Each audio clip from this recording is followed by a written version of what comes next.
And boop, we are live. Okay. I gotta wait. The music isn't ready yet. Wait a minute. Hold on. So loud. We gotta go to. Yeah, it's loud as hell. What? Oh, There we go, that's Oh, better. the chaos. Oh, it's so loud. We're in the wrong one. We're in the thematic music? No. So join the watch together. In the Zoom and Owlbear channel. There's a new one without Wawa in it. No more Wawa ads. No more Wawa snack ads. No more snack Wawa wraps. ads. No more jalapenos and tortillas. Yes. But hello, anybody that might be watching. It's been a while since Paul and the Fist. It's very happy to be. We're very happy to be back. We have a new Yar. music system, so we're not gonna get ads from our music anymore, which is super cool. I'm going to go close my door, and then do we all want to hop to it?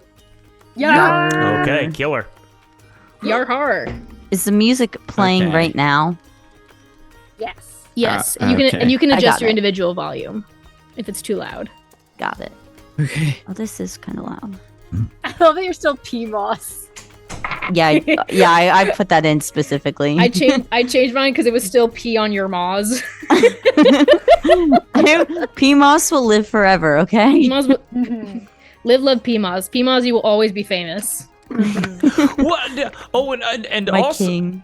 And also, we have Hungry for Apples. Thank you for joining. And then I think Cecilia, Oh, thank you for shit. being here. Cecile! And as always, guys, you guys help us out so much. If we sound weird or if anything like is fucked up, please let us know. We want to make sure this is as good as possible. Right now. Tell us right now. Right now, seriously, it doesn't Right sound now, good. right now, right now, Does it sound good? right now, You have to tell us right now, right now. guys. Like no, like you have to tell me like right now because it'd be unfair Right if you now. didn't. Like honestly, like no. But thank you so much for being here. Okay, I don't think. If you're for, never mind. What's up? Nope, no, we're gonna nope. try again. It's okay. I believe in If you're, a second cop, chances. if you're a cop, you have to tell us you're a cop. If you like the stream, you have to tell us right now, okay? Like you can't You just tell us like right now. Right now, it's against the law. You have to tell us. Yes, and then actually, because when the Bard battle's up there, let me actually just quickly. The last thing that I will do. Am I lagging? No, you're good. Okay. Let me Never actually mind just go into here, and then I'm just gonna quickly like grab. How do I? You let me into the battle map. No. There you go. Boop. Brah. Good Oh. burp. Thank you. Good Don't blow follow up. up. Win Thank you. the Blah. battle of the Bards. Birds. The birds. Better the birds. And Better then the birds, you guys. there we go. I can't Oh my God. I can't center that. Oh my god, it's the battle of the birds. Oh my god. I can't center this anymore, so this is gonna piss me off for the entire stream. That's fine. Can you Win not- the can you- battle of the birds. Can you not make the text like on the center alignment? Well, here, no, I cannot actually. But what I can Oh, do is big this. sad. Win the battle of the bards. There you go. Perfect. Of the bards. The birds. Oh wait, hold on, wait, and then one more thing. We're then gonna make this. Oh, we're gonna make this really important. There we go. Boom, Diana. Ooh. It's red. It's red. You That guys means gotta- it's important. Yeah, absolutely. But yeah, everybody, anybody that's watching, hope you're having a wonderful night. And this is gonna go absolutely off the rails, and I'm so excited. All right, so with all that, are we all ready to begin? Drew, Yeah. can you center my screen a little bit, please? screen a little Can you move me over, please? But of course I can, below. Thank you. Anytime. Which one are you? I'm over here. You're that one. Okay, I'm wait. this one. You sound. Me saw who? Wait. Me saw who? You're this one. We're gonna take you, Thank you, dearie. and then I think is that good for you? Yes, thank you. Cecilia, I need updates on the game while we're playing, okay? In the chat. In the chat. In the chat. And then Put Darby, it in the you're all the chat. way over there as well. What is going on? Slipping and sliding. I just moved my camera over. And then I think it's this one. I'm lazy. Drew, do it for me. Yeah. it's- No, that wasn't like a. We'll fix it in post. No, you're good. Totally You're within. good. You're right. It's just my like people pleaser, like not wanting to make a fuss. No, Be you like, can "It's tell me. fine, I'll just-" Everybody get comfortable and get ready for an awesome time. Mid-third 0-1 Phillies. Go Phillies. Rulebook optional for all your up-to-date. Okay, hey guys, welcome to Rulebook Optional. We play D&D and give you live sports updates. Also, yeah, Emmy, shout out to Cheyenne. Shaystar111, big fan. She helps us out so much. She's an excellent artist, and definitely check her out on socials. She made everything the like frame. that. Emmy shouting out make the this overlay. one? Yeah. Fuck yeah. Thank you so much. Okay, with that, is there any more Phillies updates? We'll fix it in post. Also, we're literally live right now. There is no post. I just fixed it live.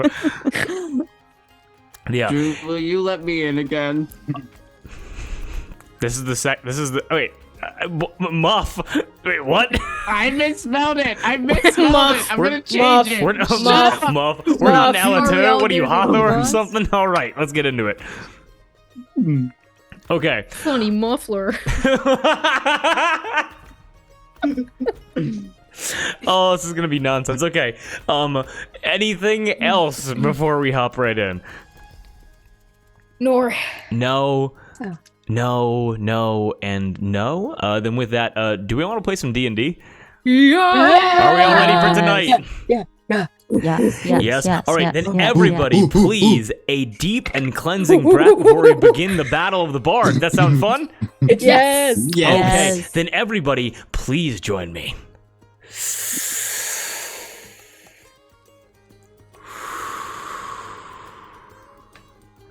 And everything after the breath is canon. Is it though? You're goddamn right, because guess what, guys? We're here! It is the made day it! of the Battle of the Bards. The battle that is going to be taking place under the full moon. Basically the conclusion of the full moon festival.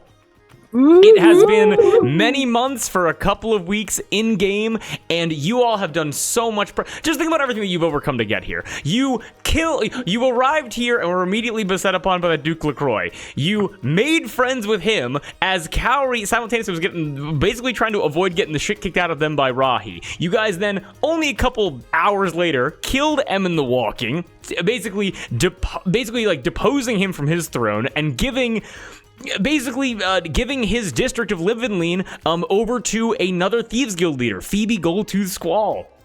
You guys exorcised Arthur. Rhyme was kidnapped by the fantasy CIA. You guys watched as basically Mud came in, a new friend. Cowrie started the Cycle March, which is concluding for the Battle of the Bards. The parade is stopping, which is going to be the crowd that's going to be looking at all of you performing. And you guys learned vast details about the world, and now you are here, needing to win back Tholthod Eter's loot, a powerful weapon of godlike proportions that cannot fall into the wrong hands. And with that, we are backstage. Sweats. We are backstage directly underneath basically the towing and bow. Basically, the stage directly underneath the shard. Yasa Six Spiral's personal sanctum, which itself rests right below the towing and bowing. And you guys also discover the secret 7th district of the Arbor, Toabus, the town above us, which is where the apeling population hails from, and made good friends with Gilligan, who will be in attendance. You guys being backstage, having just seen all of that conversation between Tindrum Vin and Thea Vin, Tindrum having to excuse himself because somebody who was able to freeze people in blocks of ice stole the Tusk of Tails, a legendary artifact of the Pax Pachydons, and nobody knows what's happening next. Who could it have possibly been? Who could it have been? Exactly. And I'm just gonna say, just for kind of like ease of transition, to kind of get all the pieces on the board as fast as possible, you guys are able to watch as, after that conversation, workers begin kind of moving around you, getting everything set up for the actual, I guess, battle themselves. You're able to watch as moving crates around, kind of making space, those thrones still set up now behind a giant curtain, kind of shielding you guys from the crowds. You're able to hear kind of like murmuring and clattering of like swords and like just kind of grumblings and cheerings and singings as slowly people are beginning to trickle in, but the parade has not yet arrived. Okay? Yeah. Okay, excellent. Now, Yar. would we like to get to the behind-the-scenes stuff that you guys want to do first, or would you like me to just kind of get all the pieces on the board and then have you guys kind of go hog wild?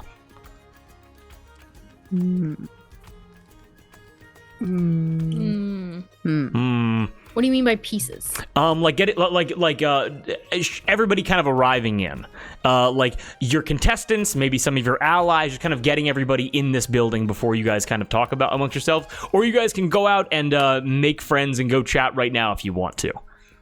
Are we like in the green room? You guys are basically like backstage right now, like, you know, curtain shielding you guys from the actual crowds, with like workers moving all around you, with Lurjo and his mom just kind of standing there, just kind of like patiently waiting for their turn. Do we know what entrance we're gonna do, guys? We need an entrance. I don't know. It's just Battle of the Bards. I feel like we should have something. Okay. If everyone's good with it, could we get like the pieces and stuff first, so then we can maybe, like, If you guys plan want to chat about accordingly? game plan as I have to pontificate about getting all these pieces set up, you guys can absolutely do that. That makes sense? Yeah, Okay, yeah. 100%. Perfect. So number one, you guys are able to watch, and I'm gonna say that you guys can kind of like overhear this, like, because in no way trying to be stealthy about this. Lurjo and Thea, Lurjo Vin and Thea Vin, mother and son. Lurjo goes, "What we gonna do now, Mom?" And Thea goes, "Lurjo, you've been here longer than me. Have you made any friends in the Arbor that you would like to join you for the battle, as I think we are one down?" As Lurjo goes, "Yeah, I think I have. I know this, yeah." And Thea goes, she opens up her spell book, and even from a distance away, the most cleanly legible handwriting, it's almost like it came from a typewriter, like incredibly detailed, as she goes, "Please describe them to me," and pulls out a quill. As Lurjo goes, "Well, he's very nice." And you're able to watch as Thea writes out the word nice, and the word nice flies off of the page like a ribbon, and you guys can see it like written in common. It begin twirling in a circle like on the ground. And Lurjo then goes, "And he's forgiving, magical, young. And then Lurjo finishes by saying, "And he's a mermaid like you, Mom." And as the last phrase of words, like mermaid, flies off of the page, you're able to watch as these words and begin like mummified, like paper wrapping their way up. And as they begin to kind of like dissipate, as like a bit of like a wind, like tornado kind of like hits you guys, as they disappear, you guys are able to see under the wrappings a blue-skinned, glimmering scaled mermaid with a tail from like the waist down, basically. Sopping wet, green hair. You're able to see pointed aquatic ears, like smaller, like, like leaner strength, with you getting this like powerful, elegant tail that's like shimmering like blue and purple and pink. And you guys are able to see clearly was just teleported from swimming somewhere. Did not know this was coming at all. As he begins to like rapidly dry off, you're able to watch as he begins to like get up, and his scales begin to, as they glisten in the water, as the water begins to dry, they begin transforming his like blue skin into like a deeper kind of tan. His green hair begins to slowly morph into brown, and his tail begins to shrink and form into two legs, making him bipedal. Clearly this individual has the ability to essentially transform between their fish state, their mermaid state, and like a bipedal humanoid state. As getting up, he goes, "Oh, geez, what happened there? What did I do this time?" And getting up, Lurjo goes, "Jet, it's so good to see ya." And Lurjo gives, even though he's like kind of wet, gives him a huge big hug. As Jet goes, "Oh, Lurjo, what? Oh, it's so good to see you, buddy. Wow, it's been a couple of months, hasn't it been?" And he goes, "Yeah, This is a child. Oh, 100%. He's 18. Like 19, He's 18. Yeah, 19, 18 years old. As He's basically an adult. He's an adult. He's basically an adult.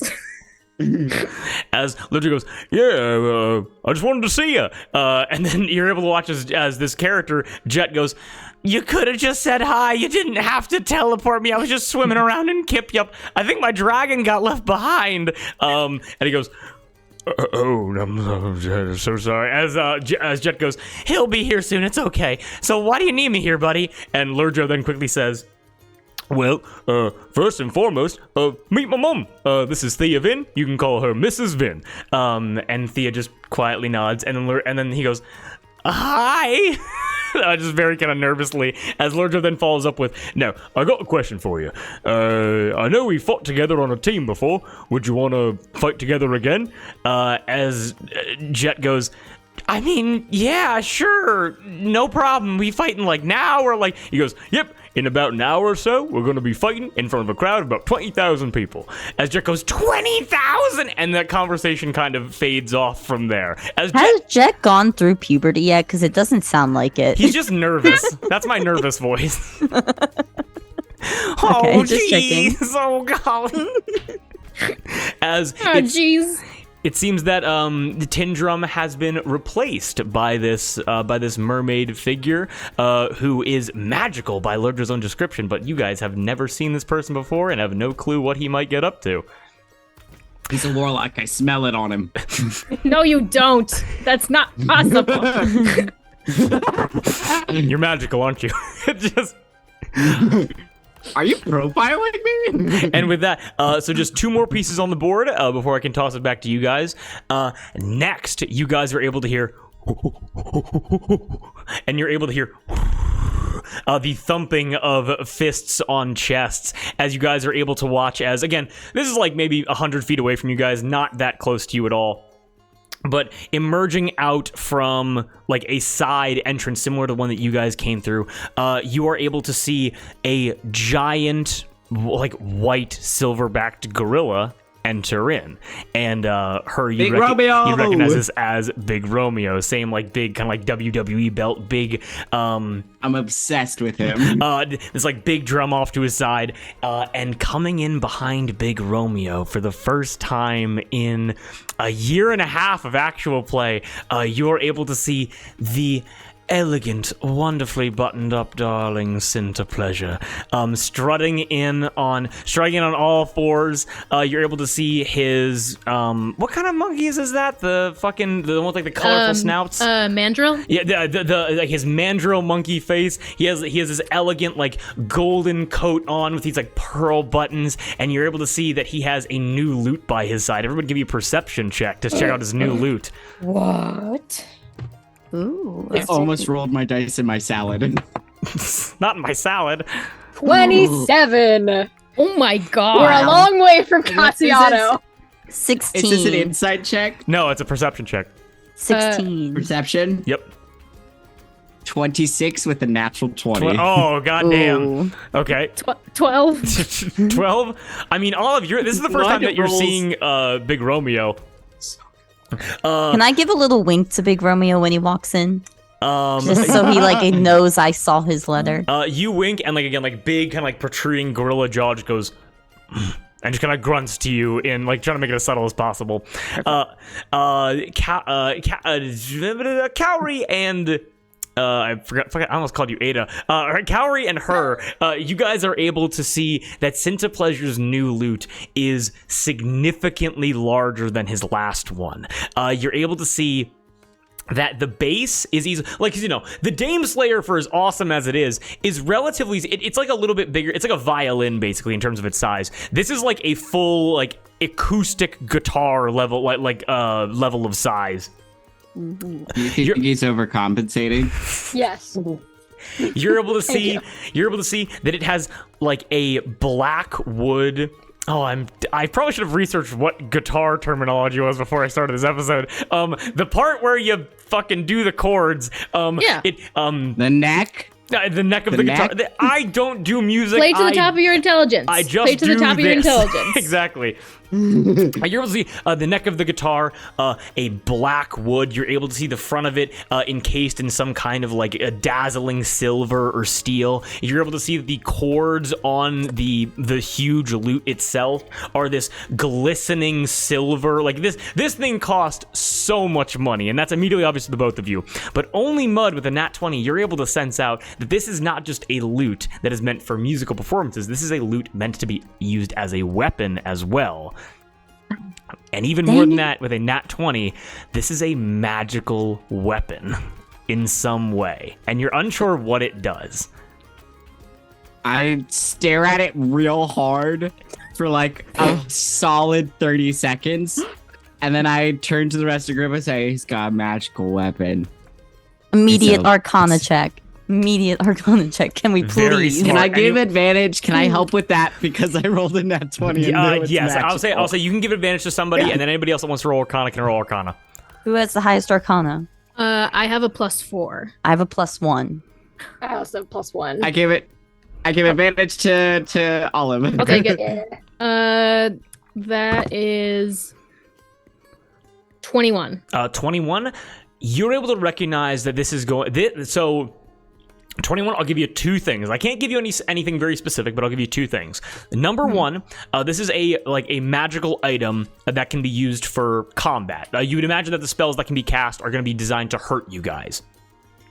But and I'm not going to give you the specific spells, but all of you kind of like putting it together in your head very quickly, you would imagine that this magical item is sound activated. So like basically when the chords are played, it will activate certain, when the chords are played and sound is made, the magical effect will take effect basically. Okay. Makes sense? Yep. But I can't tell you what spell specifically is going to be cast from this. That's all good. I relay that to the rest of the group. Okay. Conspiratorially. Next, for the third thing, as another player comes in, you guys are able to watch. You guys are able to hear as. You're able to hear a very familiar sound of thudding footsteps and wood creaking. As you're able to look in, as trailing behind Cinta Pleasure is Ophia Wheelso. And are you kidding? Behind her, instead of having her like usual retinue of like 8 guards surrounding her, like back in the Triple S, she has 2 guards on so basically, she's leading the pack, and then behind her, 2 guards on either side of a huge beast. And I will send a picture of that beast out right now. Give me 1 second. And everybody, please give me a nature check as I just send this over to you. That's a dirty one. Dirty one. 14. 14? 9. 13. Yeah. Well, you guys are able to see this. Cowrie, with a dirty 1, your first instinct is, oh, puppy, cool. As you are able to see one of the biggest wolf you've ever seen in your life. Now with puppy. What the? Now with a write it down. What the fuck is this? With a 13 and a 14, as you guys are able to watch as basically like the 2 guards around this beast quickly kind of like, you know, holding it by like dog catcher's poles essentially used, and even then they're like struggling to keep this thing in line as it and as it kind of like been spitting, you're just like yellow bile coming out of its mouth. As one of them grabs both of the posts, as the other one moves to its like the center of its back and then begins affixing a saddle to it. With a 13 to 14, I'll say that all of you are able to know the name of this thing. It is a Shoosuva. How do you spell that? SHOOSUVA. Shoosuva. Suva. Hubby. That thing got rabies. Thank you, Cecilia. Hubby. Puppy, indeed. And begins affixing a saddle to it. And Ophia has not recognized any of you yet. Is still working to it. They're fixing a saddle to it, and as they are doing that, kind of trailing behind Cinta Pleasure and Big Romeo, Ophia and Cinta then begin talking back and forth really quickly. As I can put the last pieces on the board before we can begin. Before we can begin with you guys fucking around. Ophia's gonna give this thing to Cinta Pleasure. Are you kidding? That's not fair. Oh, boo-hoo! The pirates aren't following the rules. That's illegal. That's not allowed. That side can't stop me because I can't read. And again, as you guys kind of look over behind those thrones, again, it was a throne of gears, a throne of old wood, a throne of vines, and a throne of books. you guys are able to notice that behind those like 4 thrones, these workers that have been kind of moving around you, kind of like obstructing you guys from like all these people seeing you, they're clearing out this massive area behind these thrones, and you're like curious. It's like, why would they be like taking all of this material away from the back of the stage? And just as you guys are kind of like trying to figure out that mystery, the curtains of the stage kind of blocking you from the view of the crowd momentarily flap up like a doggy door as one of the largest creatures you've seen so far in the Arbor begins entering into this backstage area. Flying in at immense speeds, kind of like tears in your eyes, your hair is being blown back as those that are closer to it begin kind of almost like skid back from the immense weight and the force of it moving. An ancient dragon. So ancient that the size cannot be understated, but you all would at least understand who this is, as this is Captain Iganturis. Captain Iggy, head roll of the head rolls, captain of the Arbor. And as you're kind of looking at him, as he and kind of shakes himself very quickly, as you're able to watch like sand and water begin splashing everywhere.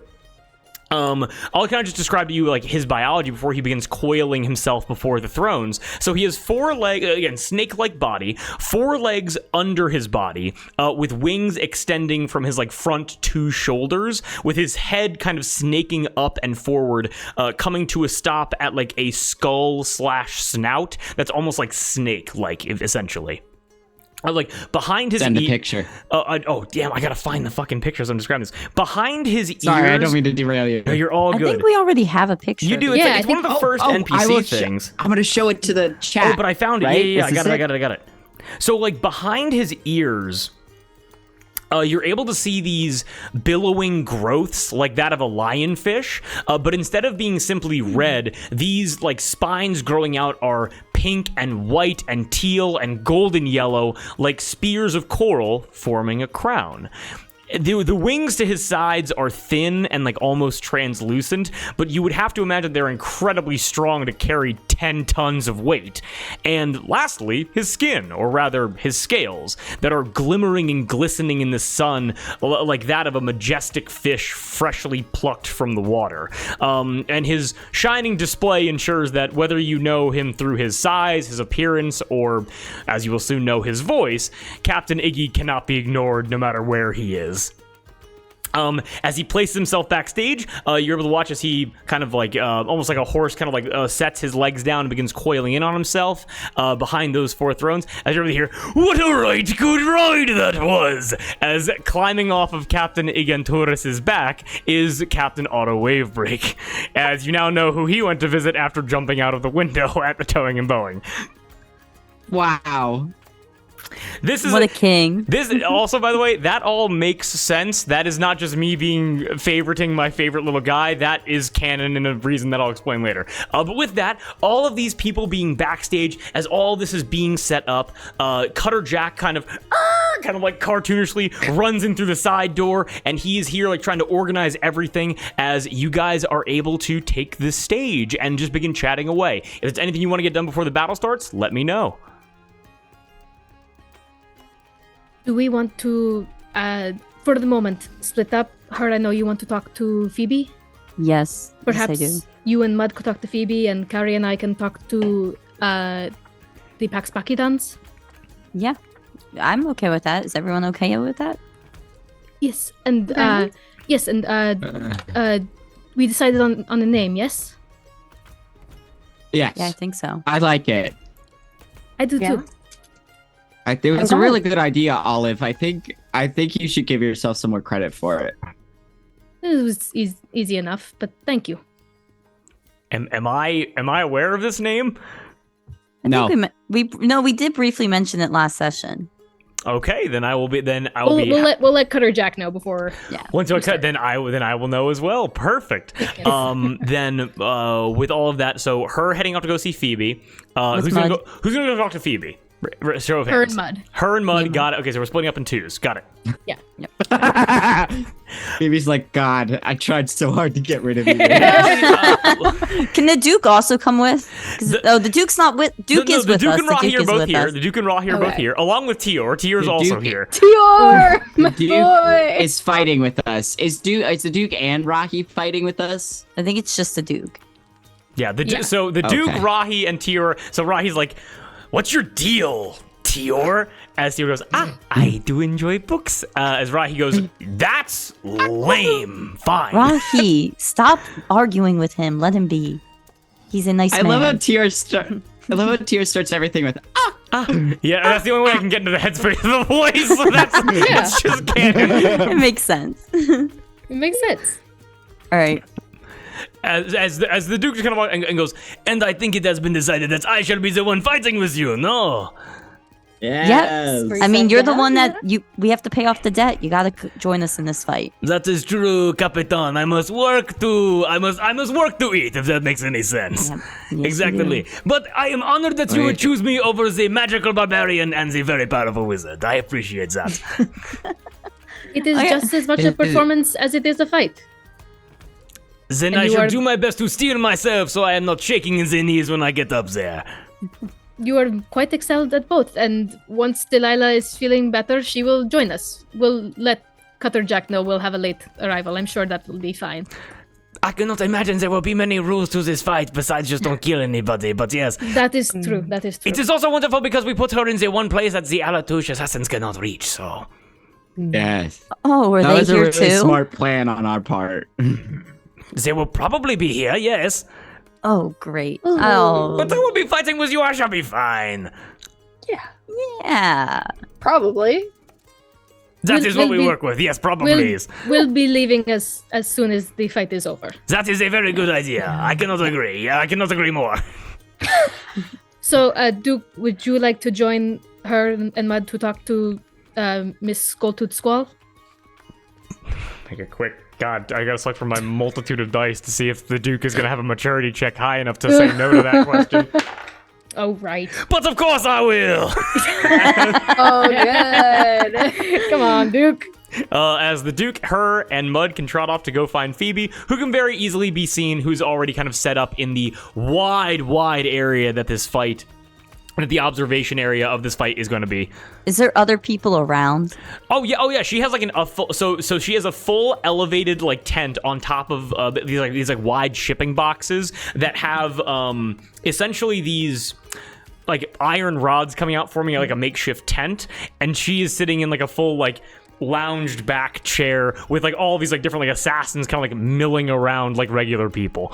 And will other people like Netlocks and Yasa be able to see us if we go and talk to her? They're not here yet. They're probably gonna get here right Perfect. before everything begins. Perfect. All right, we're good. We can go. Okay. You guys. They're late. If they're late, they can't come in. It's outside. They have to wait until an usher shows them to their seats. Okay. So actually, real quick, and I'll just pick at random here. Kate and Gab, can both of you give me a quick D20 roll to see who's gonna go first? Are we doing rollies? Yeah, we're doing rollies. Rolly. Rollies. Ah. What'd you get? There's a roll. 2. 19. All right. The opposite ends of the spectrum. We're all good. Her, you make your literally the opposite ends of the spectrum. Her and Mud and the Duke are able to make their way over to Phoebe's a little makeshift wooden throne with like different like varying sizes of boxes acting as stairs leading up to her. And as you guys are approaching, immediately, like again, at least 20 people around her at all times, but like these like random people are all like, as you guys are about to start ascending the stairs, are all able to basically walk over to you guys very quickly, like shifting their attention and like step in front of you or like get behind you, kind of like grab you by the shoulder and like try to stop you in your tracks essentially. Whoa. Hands off. We're friends with Phoebe. As you are able to watch as Phoebe kind of sits up in her chair and like just her head's poking out over the ledge, she goes, "Friend is a strong term, her, but We had drinks the one time. aye, we did. Up you come, let him pass, and the guards let you pass, walk up the stairs, and you guys are in the presence of a lounging Phoebe Goldtooth Squall. How are you doing, Phoebe? Are you doing well? Well, with enough spiced tea, can cure any hangover that I might have had. So. Cool. Well, we got a couple of things we want to talk to you about.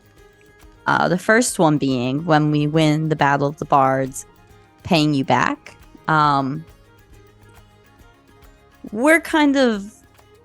We might be ditching the city real quick. And so I want you to get the money as soon as possible. So what would be the best way to give it to you? Do you want to meet us at our ship? Do you want to pick it up at the counter downstairs? The person, I don't know, whoever's in charge of the money. What do you think? What's the quickest way to get it to you so we can ditch town? Well, honestly, first and foremost, I love the fact that you're acknowledging that you're not going to be able to leave the city without blowing up. I'm glad you remembered that. And she kind of like lounges back in her chair. She has like just a bottle of wine right next to her that she's drinking out of. It's a fucking fire down. There is no self-control here. And she goes, and I've always wanted to say this to somebody. When you win, I'll find you first. All right. I'm gonna turn to the... just need to make it quick because otherwise, we'll have to leave. So, is anyway, it not? Hi. Well, Mud, you're adjusting better to, I guess, your current crew than the one you snuck aboard with. I guess so. I get to sleep in a real bed, so that's nice. Well, still a conversationalist as always. Yeah. You smell like fire. A keen nose on this one, certainly. All right, just start eating some grass. So you're gonna find us. Aye. Great. Where's our ship again? I like turn to the Duke. The Duke goes, our ship's are docked in Altim. Altim, meeting point. Let's meet there. Can you meet us there? I can certainly find you before then, given you'll probably be running through either Living Lane or Simbleton, and I have people crawling over there. Perfect, because there are a lot of people who really want us dead. Great. Glad we could fix that point of business. Second point of business. We will not be killing your ex-husband, as we will be paying you instead, if that is okay. What are you talking about? Okay, never mind. In that one statement, you realize that Phoebe was totally blacked out and does not remember giving you guys that assignment. You know what? I pat her on the back, and I go, you sip that wine, you have a good time. Bet on us, maybe, if you want. I don't know, is betting a thing here? Of course betting is a thing here. Okay, well, I think... You could do like a 70-30 split of like 70 on us, 30 against us, so you don't lose, Well, the way that I see it, no matter what I bet who on what, if you don't win, I'm losing money, so... That is true. Making that clear. I will take the bottle out of Phoebe's hand. I will take a quick swig. I will hand it back to her, and I'll say, we'll see you soon. And then I'll turn around. I had a glass of wine. You just drank right from the bottle. That's also make a quick. So as you take a swig, when Phoebe says spiced, like spiced drinks, she does not mean like spiced like we think about it. She means like hot ghost pepper spice, like what Fire Genasi would think to be flavorful. Give me a quick Constitution saving throw. No. Not 20! Her, it's the best thing you've ever tasted in your life. Genasi, you guys got it.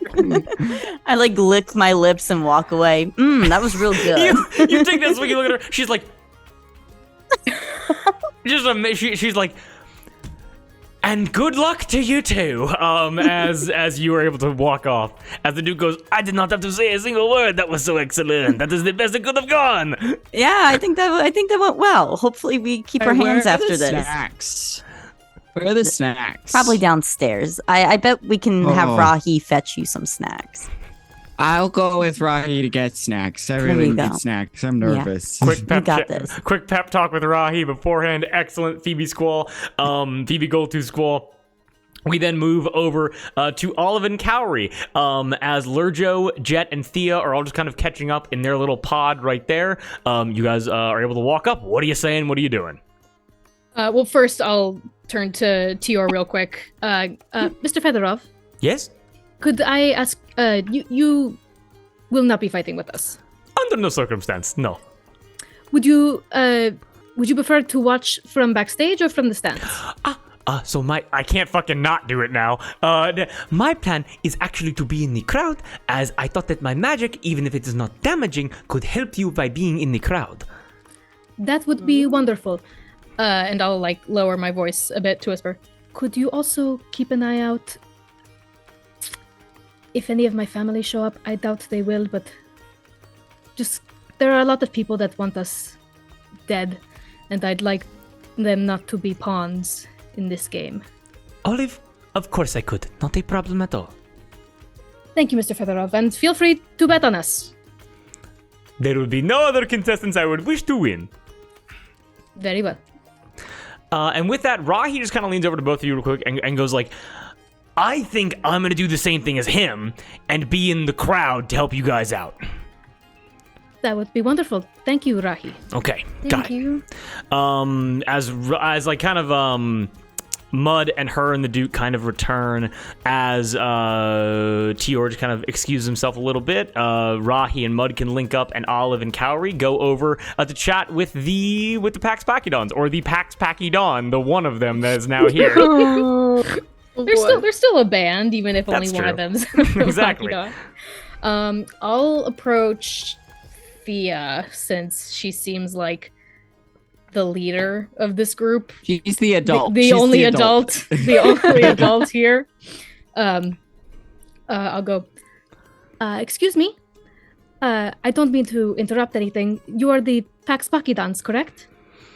Lurjo looks over and goes, Jet goes, as Thea is able to go, yes, we are going to be the Pax Pachydons for this occasion. And who might you be?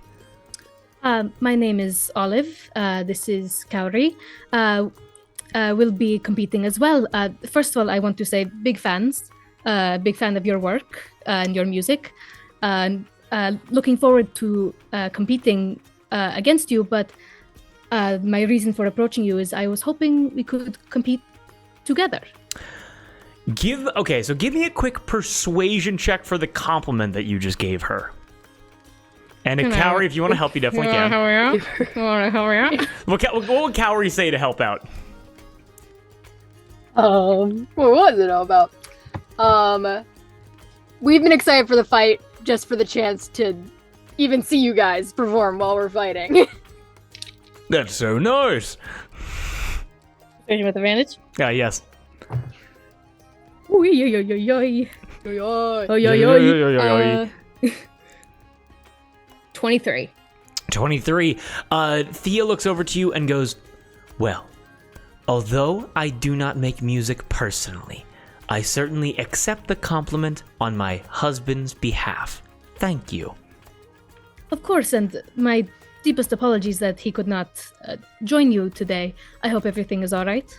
A family matter that I am sure is going to resolve itself. And now you can give me a persuasion check with advantage for trying to convince her to even hear the option of working with you. Nat 20! Oh! Lurjo butts Good, in nice. with a nat 20 and goes, wait a minute, and looks over to Cowrie immediately and goes, didn't I see you in Kipyup a few days ago? Did I? You most certainly did. Yes. You yes. most certainly did. Well, because I was walking around with my dad because we were visiting the Pax Temple, and then I was able to see you, and I saw one of yous reading, and immediately I went, oh, it's a pirate that knows how to read, Pop. And he was like, yeah, son, there's a lot of them around there. And yeah, it was. We just bumped into each other. You seem like nice people, though. I'm glad you think so. We think you seem great as well. Yeah, well, I'm just a Pax Pachydon relatively recently, and I just got cleared to fight. I've been training for a while, but the last, and then Jet kind of like into this like giant ear, like basically holds up like a tarp to whisper, and goes, "Now, if we want to do an alliance, though, there needs to be an understanding, right, where we're not gonna betray each other, because that's something that pirates like to do. And Thea goes, maybe you should not be handling the negotiations, Lurjo, but okay, it's glad to know that you made friends in the city. Wonderful.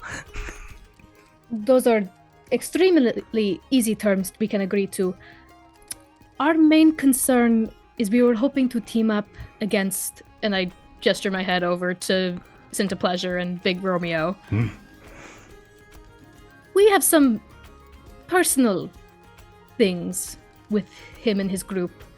Once he's out of the fight, we can guarantee a fair, not easy, but a fair fight between the two of us. If that is agreeable. Lurjo looks and goes, oh, I think I get it, right. Oh, excuse me. Lurjo, that's very rude of you. It's a pirate town, I've heard worse. Literally works in a bar. As Lurjo just goes like, the way I understand it is it doesn't matter if you guys win, it's just a matter of him coming in last, right? Yes. More or less. All right. Well, then, kind of like turns away, looks up to his mom, and his mom's like, the worst time that this kind of conversation could have happened. As Thea looks down and goes, well, there is the conversation about the reward then. Or unless you are, so you are not going to forfeit, it would be a fair fight after Cinta Pleasure's crew has been eliminated. Correct. Okay, well then I guess there is no conversation to be had about reward then.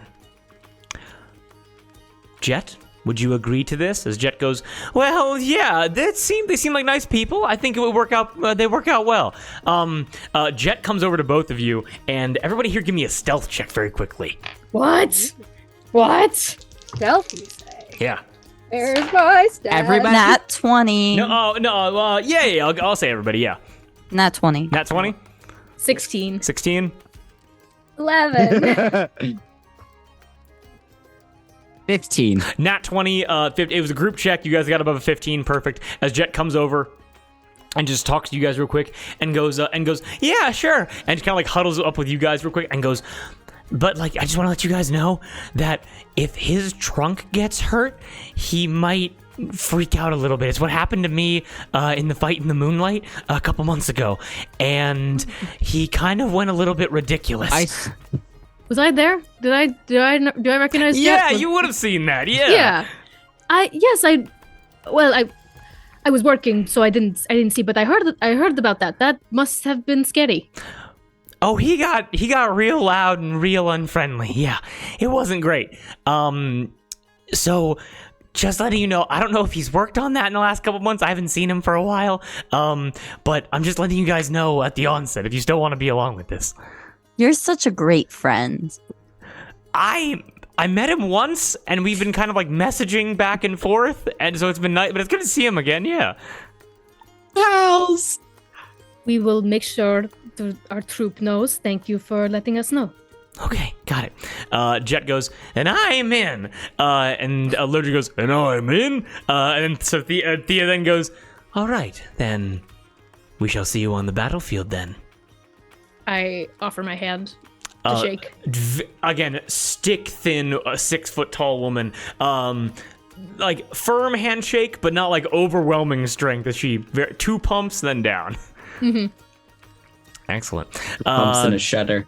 Tior, as that conversation is done, Tior immediately runs up to her and goes, oh, Miss Theavin, it is a pleasure to meet you. My name is Tior. And then she goes, Tior Fedorov, I've heard of you before, yes. Presumably you would like to talk to me about... Kate just got real blurry. I thought my eyes were going... My cataracts are Here we kicking go. in. Oh, Kate, your internet just The shit blurriness. Your internet shit the bed. We didn't hear a goddamn word. I know. I got it. Am I here? Am I good? It's so funny because nothing's changed for me. Yeah. Nothing's Everything changed is for me. slow for me. Really? Everything's smooth on my end. Huh. No. Everybody do the head bobble. I'm doing it. Oh, I'm on a slight delay. Oh no. I'm on Really? slight delay Oh, too. no. Damn. Not in the Zoom, that- but in OBS. Oh yeah, well yeah, that's always gonna be the Yeah. way Is that it is. better? Am I good? Oh yeah, you I sound switched good. Yeah. I switched my Wi-Fi. Am I here? There Yeah. you go. Yeah. Okay. Continue. But also, it could be an issue of just providers just shitting the bed. So Yeah. yeah, as they all agree, Thea and Tior begin chatting about Thea's history and Thea's culture. As Tior begins taking just extreme notes and is infatuated by this woman of literature, who is the first woman of literature he has seen in probably months of being in this place. I'm So literate. Aw. I'm a woman of literature. that's Not true. not a wizard, but I can read. Olive, I am so sorry if I have offended you, but this woman is No, literally why a would- lawyer. Why would I be offended? I'm just letting you know. Okay, never mind. And just keeps just hit. I'm not offended. Okay, it just keeps chatting with Thea. All right, Enjoy yourself.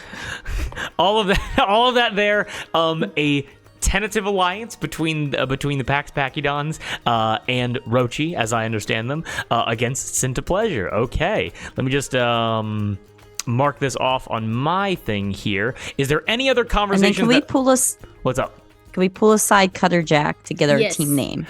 Yes, you pulled aside Cutter Jack. Let me just make sure this is off my list real quick. As you're able to find Cutter Jack, he's going, this is a much bigger undertaking than I was expecting. Hey, her, how you doing? It's good to see you. It's good to see you too. We have a little bit of an update for you on our team name, if that's okay. Or is it too late? He like pulls out a clipboard that has nothing on it because he can't read, and then tosses it away and goes, now, if I remember correctly, you are being introduced as Rochi, correct? Scratch that. We have a new name. What's your new name? Olive, would you like to do the honors? Of course. You can introduce us as Cowrie and the Shinies. Well, Cowrie, stepping up and following in your old man's footsteps. That's wonderful. Leading your crew. I'll do my best. Let me just quickly. I need to edit what was gonna be. Hold on. Oh no, sorry. There we go. No. It's all good. It's all good. Real simple. As Cutter Jack goes. He just makes a pen motion in the air and goes, "Oh, I've got it right here. I'll make sure to tell the big man who's gonna be announcing you." Perfect. Thank you so much. And if we don't see you after the fight, it's been nice knowing you. What a very depressing thing to say. I'm sure you're gonna be seeing me again at some time. Yeah, eventually. But yes, and I'll also be in the crowd, by the way, because I like to be in the mess of it when things happen. So maybe I'll be helping you out a little bit when we get in there. And he winks at you. Looking What a forward Do you to it. like start? You know those? I've seen it once before where people do. I think it's called the wave. Do you think The wave, yes, invented here, yes. Yeah. And I'll get that started for you as soon as the battle commences, and we'll see if that can help you out in any way. Amazing. Okay, perfect. Cutter Jack then immediately runs over to Otto to give him the updates of your new name. So that's awesome. Oh no, we're playing telephone Is- with illiterate pirates. Oh my goodness. It's gonna be Cowrie in the shins. Shins. Coward in the Cowrie shit. and the Coward in the shingles. shins. Coward in the shins. Mom, I want Benny and the Jets. We have Benny and the Jets at home. Coward in the shins. Okay. Oh, so good. Okay. With that, with a name change, anything else before it is showtime? I would like to find if there is like a quiet corner away from people. I would like to pull Cowrie aside. Okay. You're able to find a quiet corner off to the side, right, like away from Iggy and away from Otto and all the hustle and bustle. You're able to find a small little alcove made of like larger crates of like building materials that you two are able to kind of like find yourselves in for a little bit of privacy. I just first of all, well, not break a leg today. Thanks. As they say in show business. I said before that I want this battle to be for you, since you are the star of our group. I want to help you shine, and I wanted to offer something that could help you shine more, if that's all right. Yeah, for sure. I would like to cast some spells on you. If that's all right.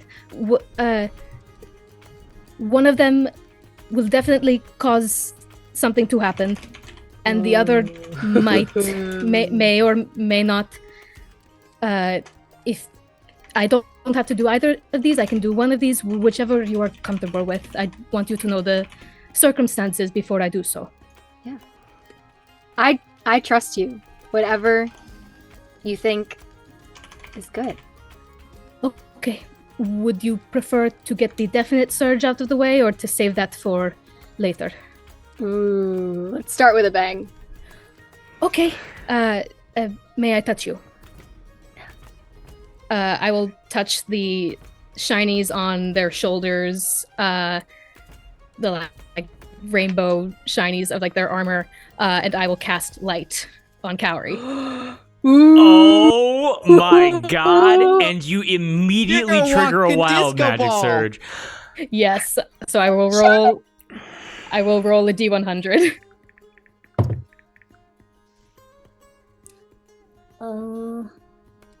Wait, what? Do you not roll the d20 anymore? No, Not with light. Not with light. Light immediately triggers a wild magic. What? What are you? What is this about? 75. 75 on the wild magic table.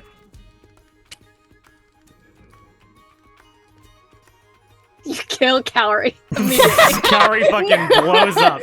Cowrie drops dead. Oh god.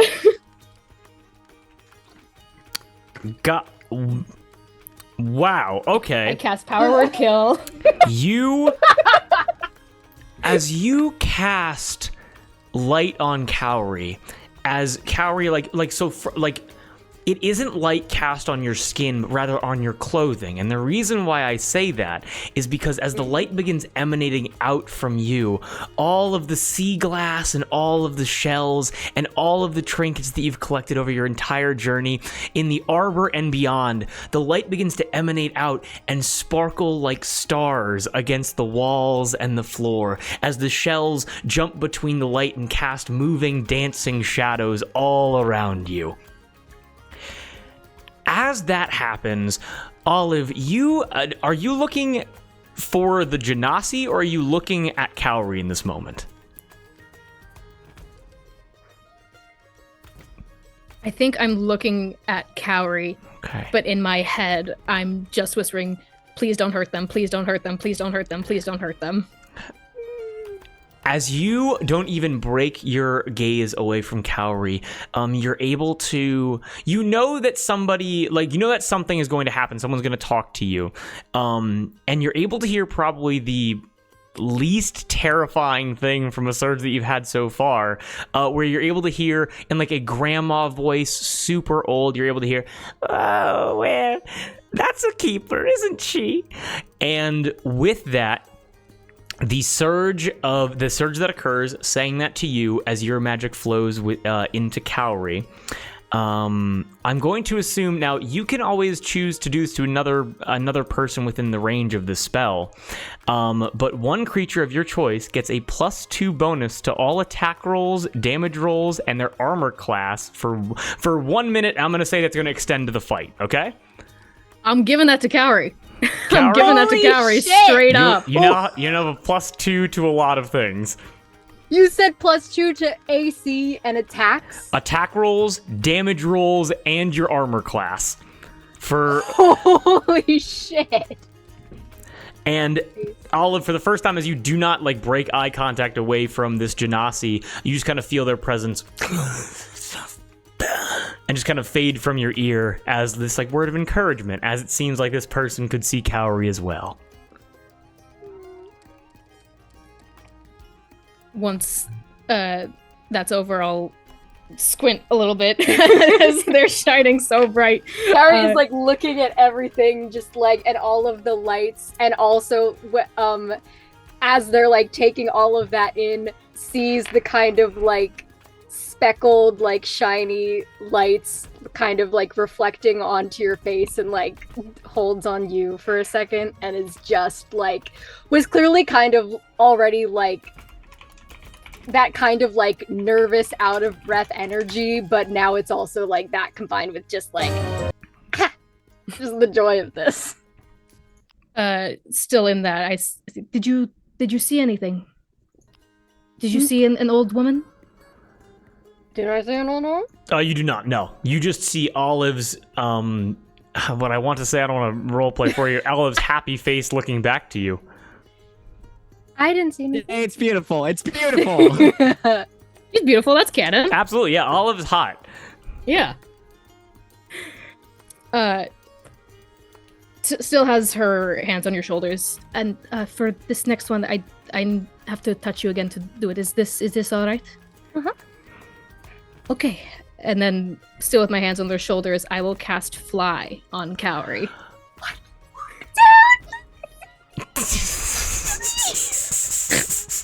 So I will roll for a surge.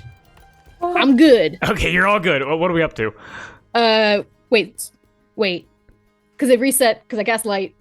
So we'll say it's like 2 and lower. Yeah, we'll say now we're at 2. Now we're at 2? Or do you want it to be a little bit higher than that? Well, I just rolled a 2, so... Oh, okay. So we'll... I was keeping track of this. I think the last time I wrote it down, we were at 2 or lower. Well, you know what? How about this? But light reset it. Yeah. So you know what? We'll let it slide. You're at 2 or lower going forward. Make sense? Yeah. So, okay, I think the original was 1 All good. And then the more I cast, it goes up. So yeah. Perfect. No, we're good. Okay. As Cowrie, you begin levitating off of the ground by a couple inches. Whoa. Oh. Yeah. You now have a fly speed of 60 feet. For 10 minutes, as long as I maintain concentration. Okay. I just... Thank you. Of course. I gently go looking around, like making sure nothing weird happened. Cowrie kind of like digs through their pockets for a second. It's like, no, you don't have to give me anything. No. I pulls from their stash of many cowrie shells. Has given you these before, but takes your hand and presses it into your palm and kind of clasps your hand in theirs and gives you bardic inspiration, and it's like just a surge of warmth in your palms. It's not anywhere near as spectacular as what you've done for me, but it's something. Thank you. I will add it to my collection. Awesome. Be safe, please. Of course, you as well. Mm-hmm. All right. I'm ready to go if you are. Yes, let's get out there. All right. That was so cute. Okay. And I think and of course, if there's anything else, please let me know. The last little interaction we're gonna have is just Rahi and Mud very quickly. As Mud, you approach Rahi as you expressed interest to do. Do you know where the snack table is? I was looking around. There are no goddamn snacks back here, and I'm mad about it. Fuck. I know. Okay. Okay. Well, hold on. No, that's okay. I don't. Oh my god. I eat when I'm nervous. Rahi goes, calm down. Rahi takes 4 steps away. Give me 1 second for Rahi. Just clocks him across the face.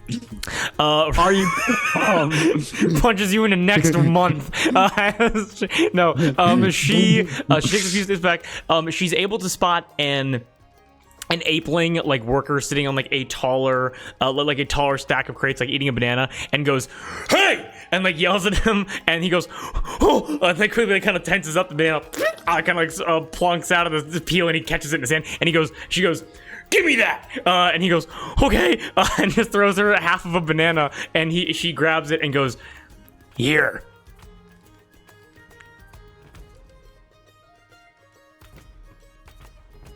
Like his hands are shaking as he takes it. Okay, from fucking her. just take it already. Take it.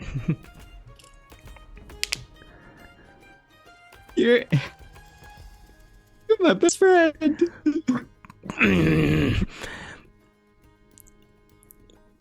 I liked talking with you. That's probably the first time anybody's ever said that about. Usually people say, "No, stop! You're making me sad," and stuff like that. No, it's because you don't say things that don't need to be said, and I like that. Yeah, I'm not good at small talk, so I just don't try. Yeah. Yeah. Okay, Yeah. I'm gonna be in the crowd, and I will help out if you guys need help. Now, I don't think I can hurt anybody, but if you guys need to get back on the stage, or if you want me to, like, grab someone's ankle or whatever, like, we'll see what fucking happens, okay? Okay, if one of our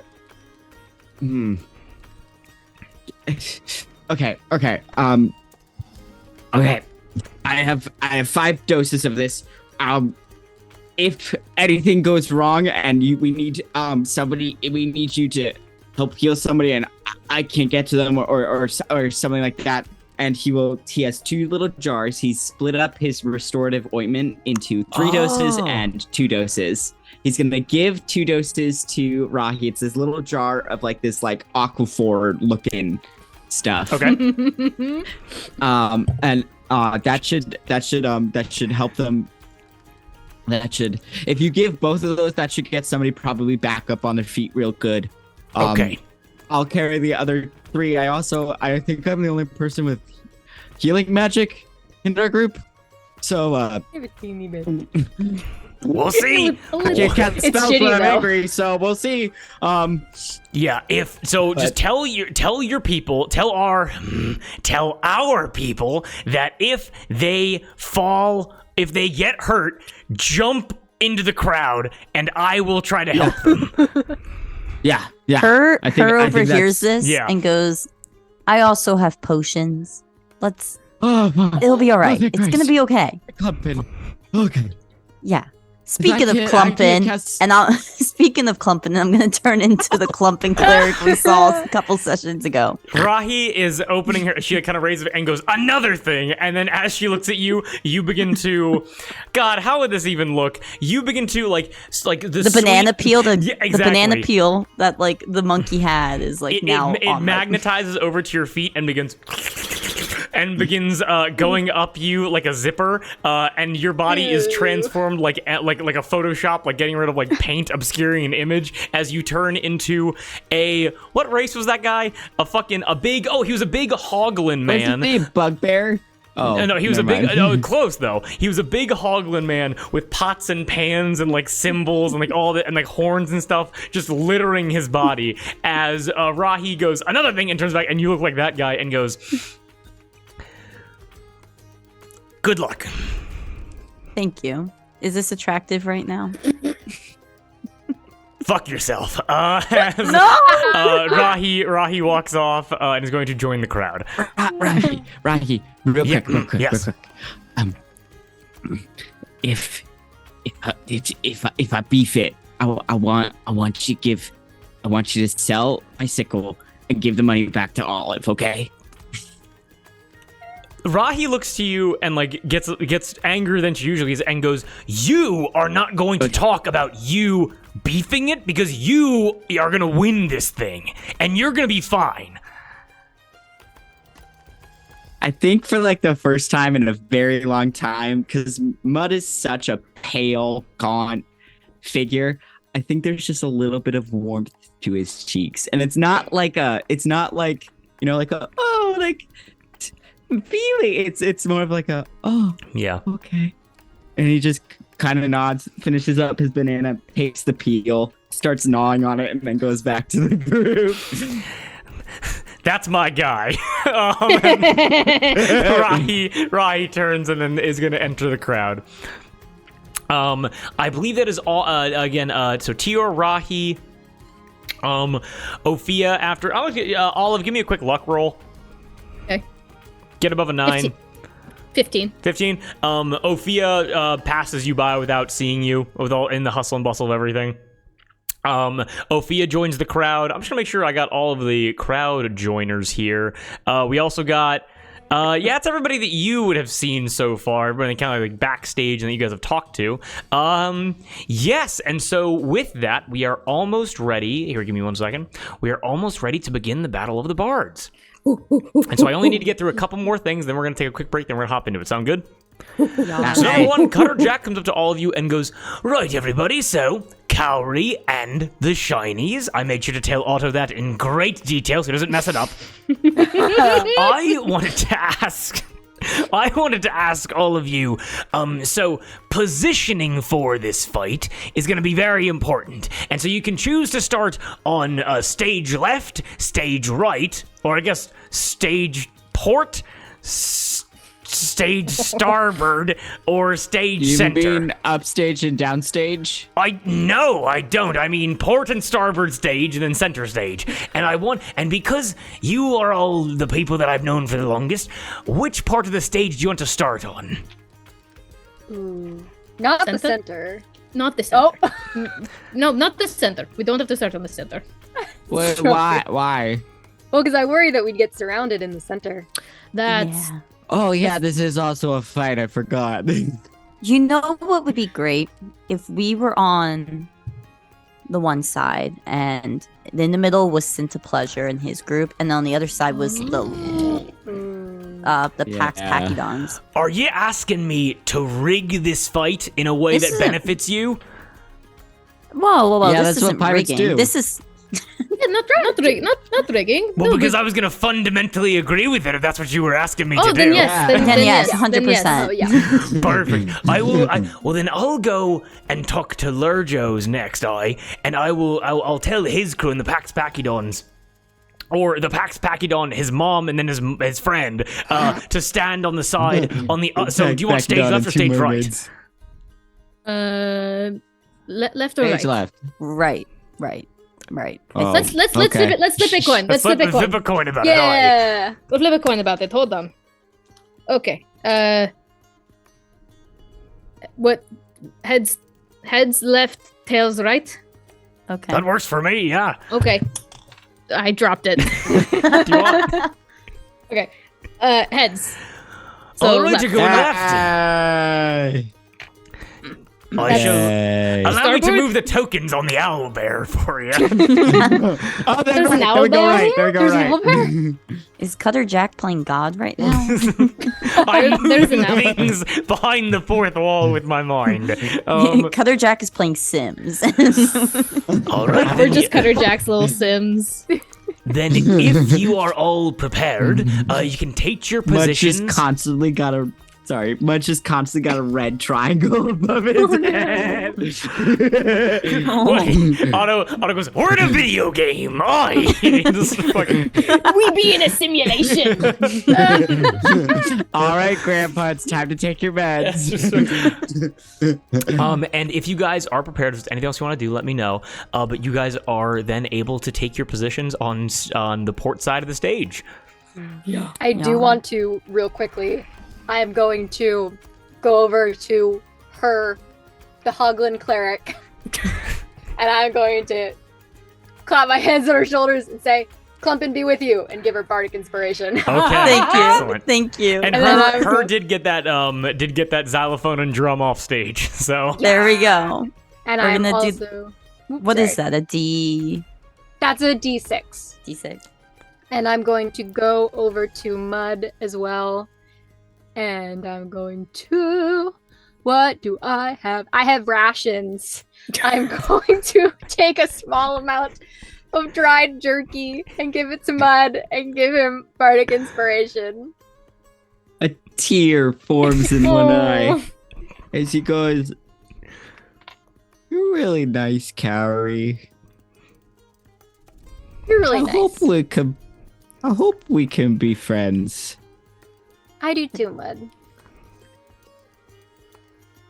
I'll be It's really good. watching your guys' backs best I can. Oh, that's right. Yeah, what you were pointing There's a at. little hand. What is that? His little There's hand. a little hand on my Oh. shoulder. Sorry about that. What? I moved. Wait, Kate's Drew's little thing. cursor. Yeah, my cursor is right there. Oh, okay. I was like, what the fuck is this? What are you doing? Trying to touch it. He was trying to hold hands. Yeah, I'm trying to hold your hand. Okay, I got it. Oh. I wanna hold your hand. So with that, we got Bardic. Anything else? Oh my god. That is all for me. That is May all. Clumpin be with you all. Mud That is makes just some gonna. noise. Mud is just going to activate. No. Mud is just gonna. He's gonna show off the tiny little jar to everybody and be like, I probably won't be able to cast spells when I get upset, but I did buy this, so if any of you go down, I'm really fast, so hopefully I can get you back up.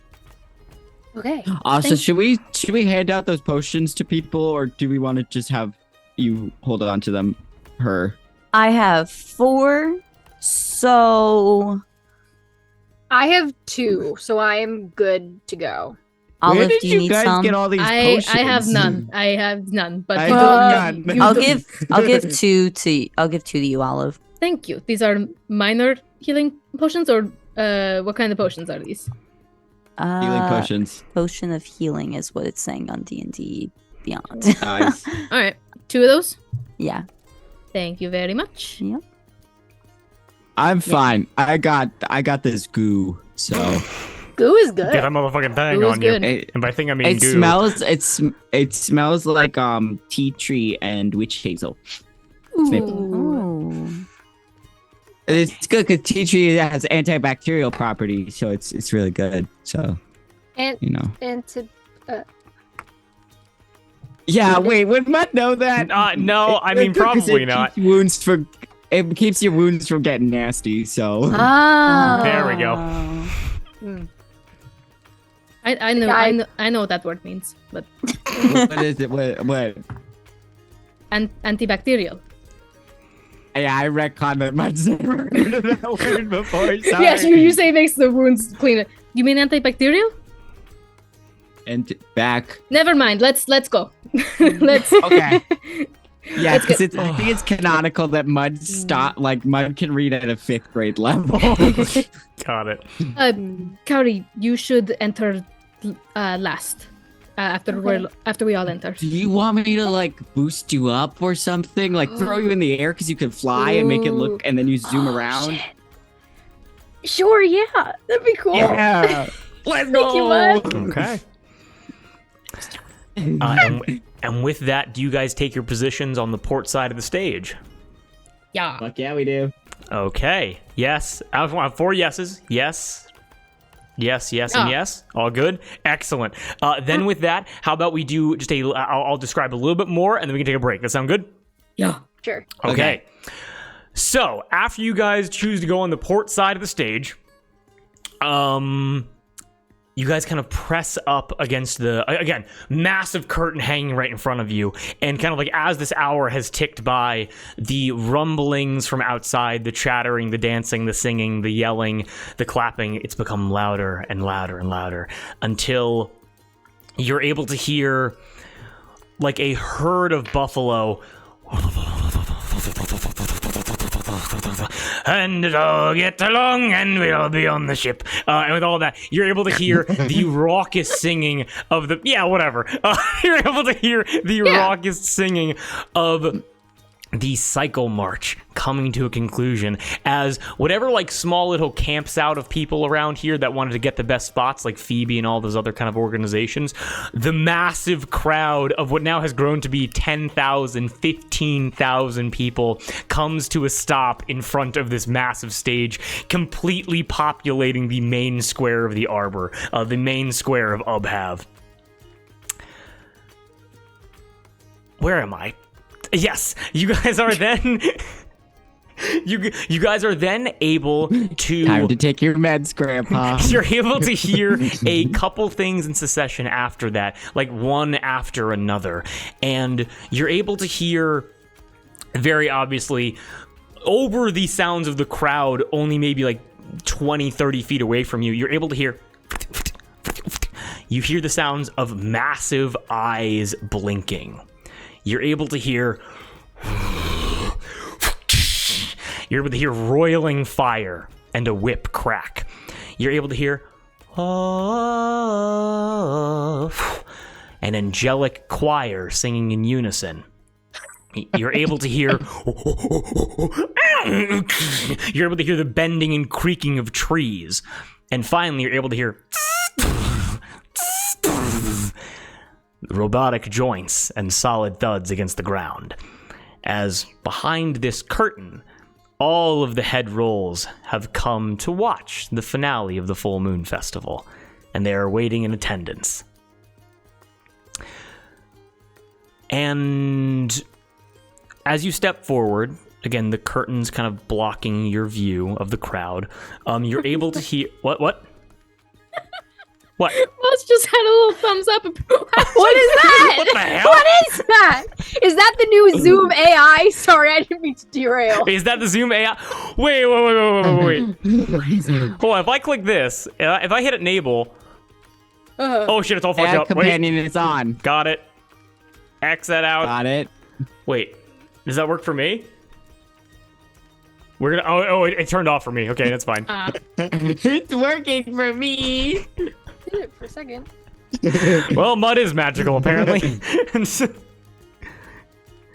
gonna be the thumbnail for sure. Nope, just Moss. All right. Well, in I that don't know what else case, to do.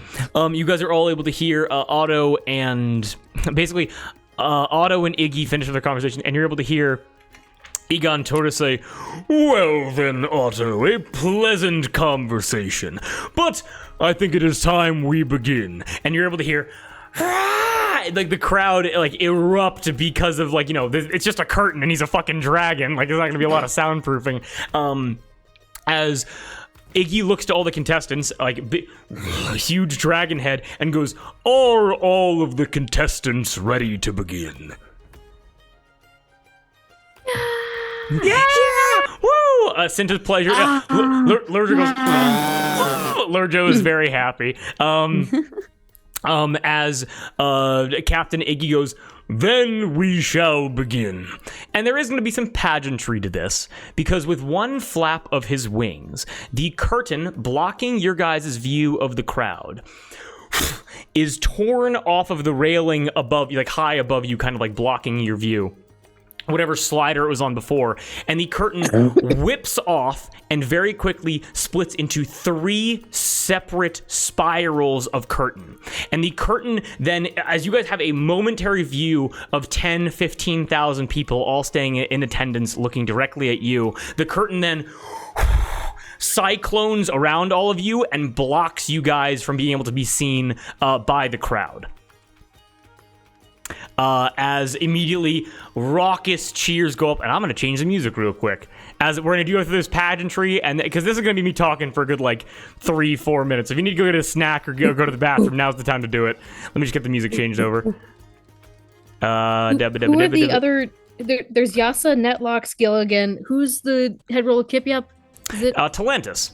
The Sarah Talentus? Angel. Thank you. I gotta piss. I'll be right back. All good, no Go problem. piss. And Iggy is the 5th, or is there another 5th? Myself. So what it is Ortux. It is Ortux, Okay. Yasa, Talentus, Gilligan, Netlox, and Iggy. Yeah, 6. Iggy, got it. There's 6. I thought in my head there were 5. I guess there's technically 5, and Iggy's the Indeed, yeah. As Agenturus begins to speak and announce, and again, you guys can't see him talking, but you're able to hear the like the slithering moving as he goes, "Citizens of the Arbor, I am delighted you have joined us for this year's grand performance, the Battle of the Bards." Full moon shining above you. Whoa! Yeah! Before we go any further, I want to lay out the rules for both the contestants and the crowd. This is a non-lethal performance. There will be no death of any kind, and you shall find yourself in a cage hanging above the Ubhav shops if you dare defy this. However, punching, kicking, grabbing, throwing objects, well, just have fun out there. I am delighted to say that the head rolls of the Arbor are all in attendance, and I look upon the leadership of this place with great gratitude. And you're able to hear like a combination of like blinking eyes and of like just like people waving as the cheers go up from everybody from their district. And then Iggy then says, "And finally, when I say catch, everyone be ready to catch." I thought I would let a dear friend of mine announce the contestants and the guests of this full moon festival. Presenting retired powder boy, veteran of Sailor's Pass, admiral of the Orcish Navy of Horcry, a personal friend of mine, Captain Otto Wavebreak. And you guys kind of like peering through like little slits in the cyclone are able to just see like a glimpse of Otto, like a flaming sword in hand alight, as he walks to the edge of the stage and pumps his fist, with like half of the pirates chanting along with like the rising and falling of the sword, and the other half boo louder than any booing you've ever heard. And you're able to hear a particularly, I guess you could say, fiery passion in their voices as they do so. As Otto walks Boo, out, you divorced our boss. Boo. Boo, you sir! Boo! Boo. As Otto walks out, he walks to like what the front of the stage is. You're able to hear the like the thump of his boots outside of your curtain as he says, "May those who cheered me live happy lives, and may those who booed me drown." But welcome, and without further ado, our brave contestants. First up on the docket, the musical legend from Exhibition Point all the way down to the well. He's a boogie-woogie monkey man with a chip on his shoulder. The man who was supposed to start the cycle march this month. Cinta Pleasure and his apeling entourage.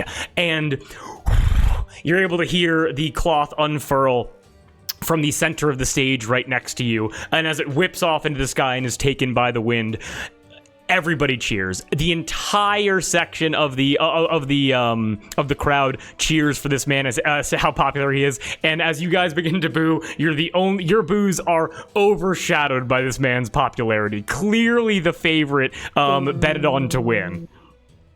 Makes sense so far? Yeah. Next on the docket, well, a bit of a change-up, that's to be sure. I would like to present to you the most notable musical warriors this side of the world. For I give you a singular Pax Pachydion. And his mom, and his friend who showed up a half an hour ago. And Mud gives a real loud cheer for them. And you guys are able to hear as almost like the guarantee of like the sun setting and the moon rising, those cheers from Cinta immediately become the most overwhelming boos you've ever heard of, as those who didn't bet on Cinta probably were betting on the Pax Bacchidons and not seeing Tindrum here and just seeing this random fucking guy probably like ruin their spirits. It's like you just see one like noble elf through the slit and you're like, I bet everything, I'm ruined. There was no notification of this at all. As Otto kind of like, they hate you. What? Oh, all right, okay, you I'm get talking to ready. Cowrie. Yeah. Get ready. And finally, well, we have a team very near to me heart. We have a team of allies and a team of family. It is the crew of the Ramshackle. The crew that killed Emin the Walking.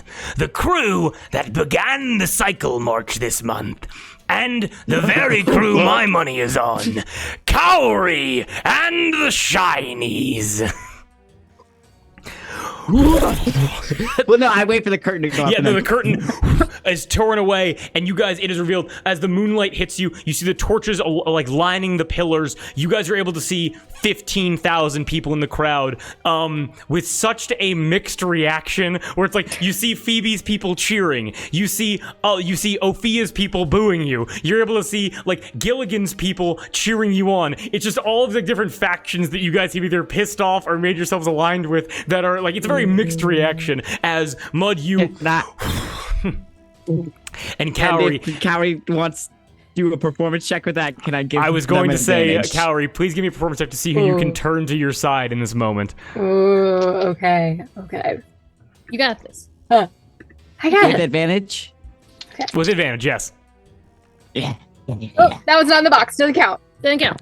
Got a 25. Oh my god, a 25. As you begin... I pulled up the Dame Slayer and I just like the Dame Slayer in one hand, throw out my arm with the other, and I'm just looking up at everybody, just like. As you are able to look down as you are flying, as you get kind of like brandish the Dame Slayer, you guys are able to see Lurjo and Thea and Jet, and you're able to see Cinta and Big Romeo and Shusuva. As Cinta glares at you with eyes full of hatred and murder, seeing his loot in your hands once again, knowing that you started the cycle march completely divorced from even like knowing that he was going to do that. And the thing that pisses him off most of all is that unanimous cheer, which Lurjo didn't receive, which you guys didn't receive. As you begin ascending up, your lights glimmering, these shadows dancing, all like at least half of the people that are booing you, maybe more, as like you're able to hear like, who are they? What? Cowrie and the Shinies? What are you talking about? What's going on? As they see you ascending, they go, well, they must know what they're doing. Yes, of course. Like a star in the sky have fallen to earth. Yes, yes, yes. And the crowd begins to be turned to your side in this moment as Cinta is furious. I wink at him. He is mad. He is unhappy at that. Good. Otto then continues very quickly and goes, and before we begin, well, our contestants must be judged. And who would I be if I did not introduce the honored guests of this full moon festival? May I present to you my very own kin, Doug Clay!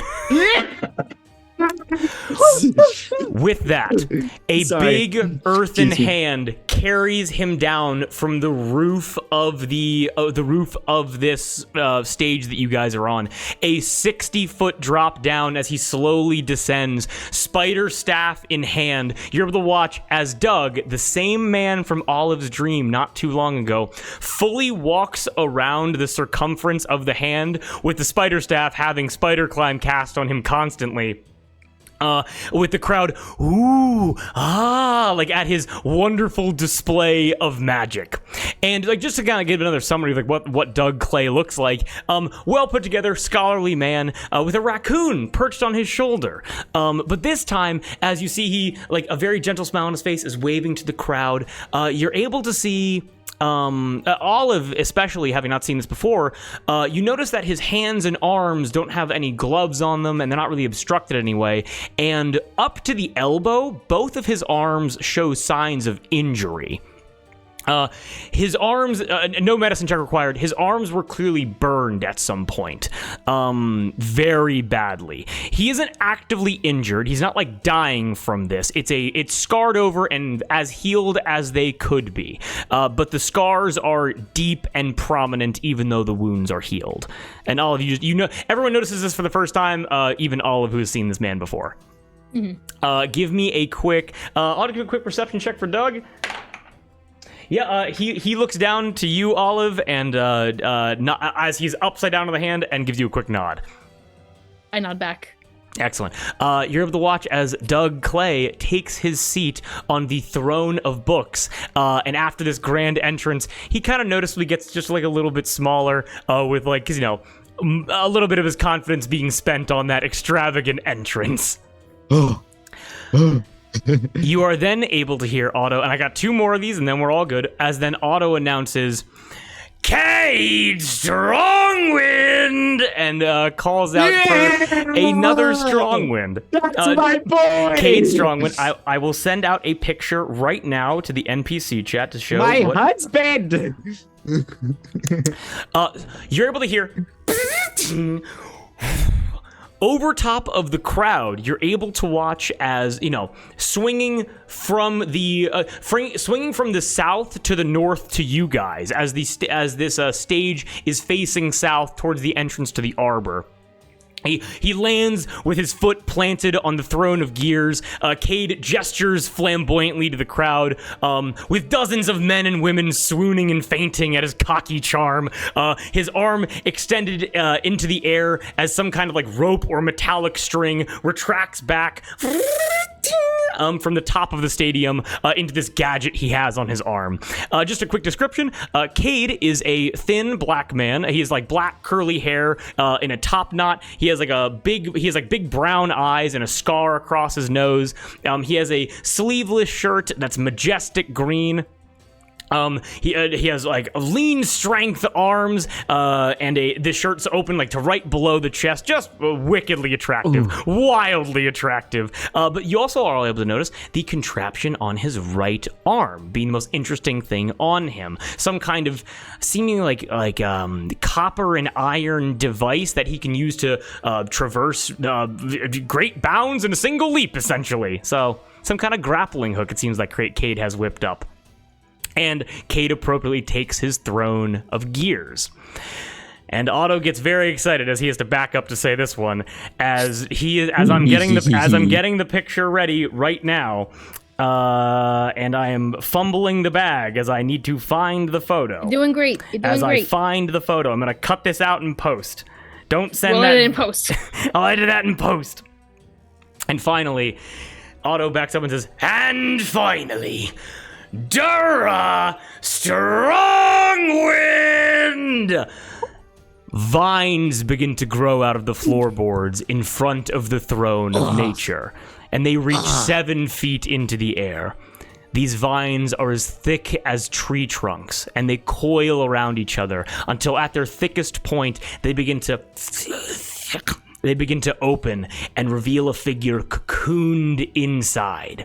As the vines recede, a tall half-orc woman stands before you, and this is what you are able to see. 6'4", with green skin and 2 tusks protruding from her bottom jaw. Her hair is a bright orange, half of it braided into complex strands of what almost looks like rigging, with half falling long down onto her back.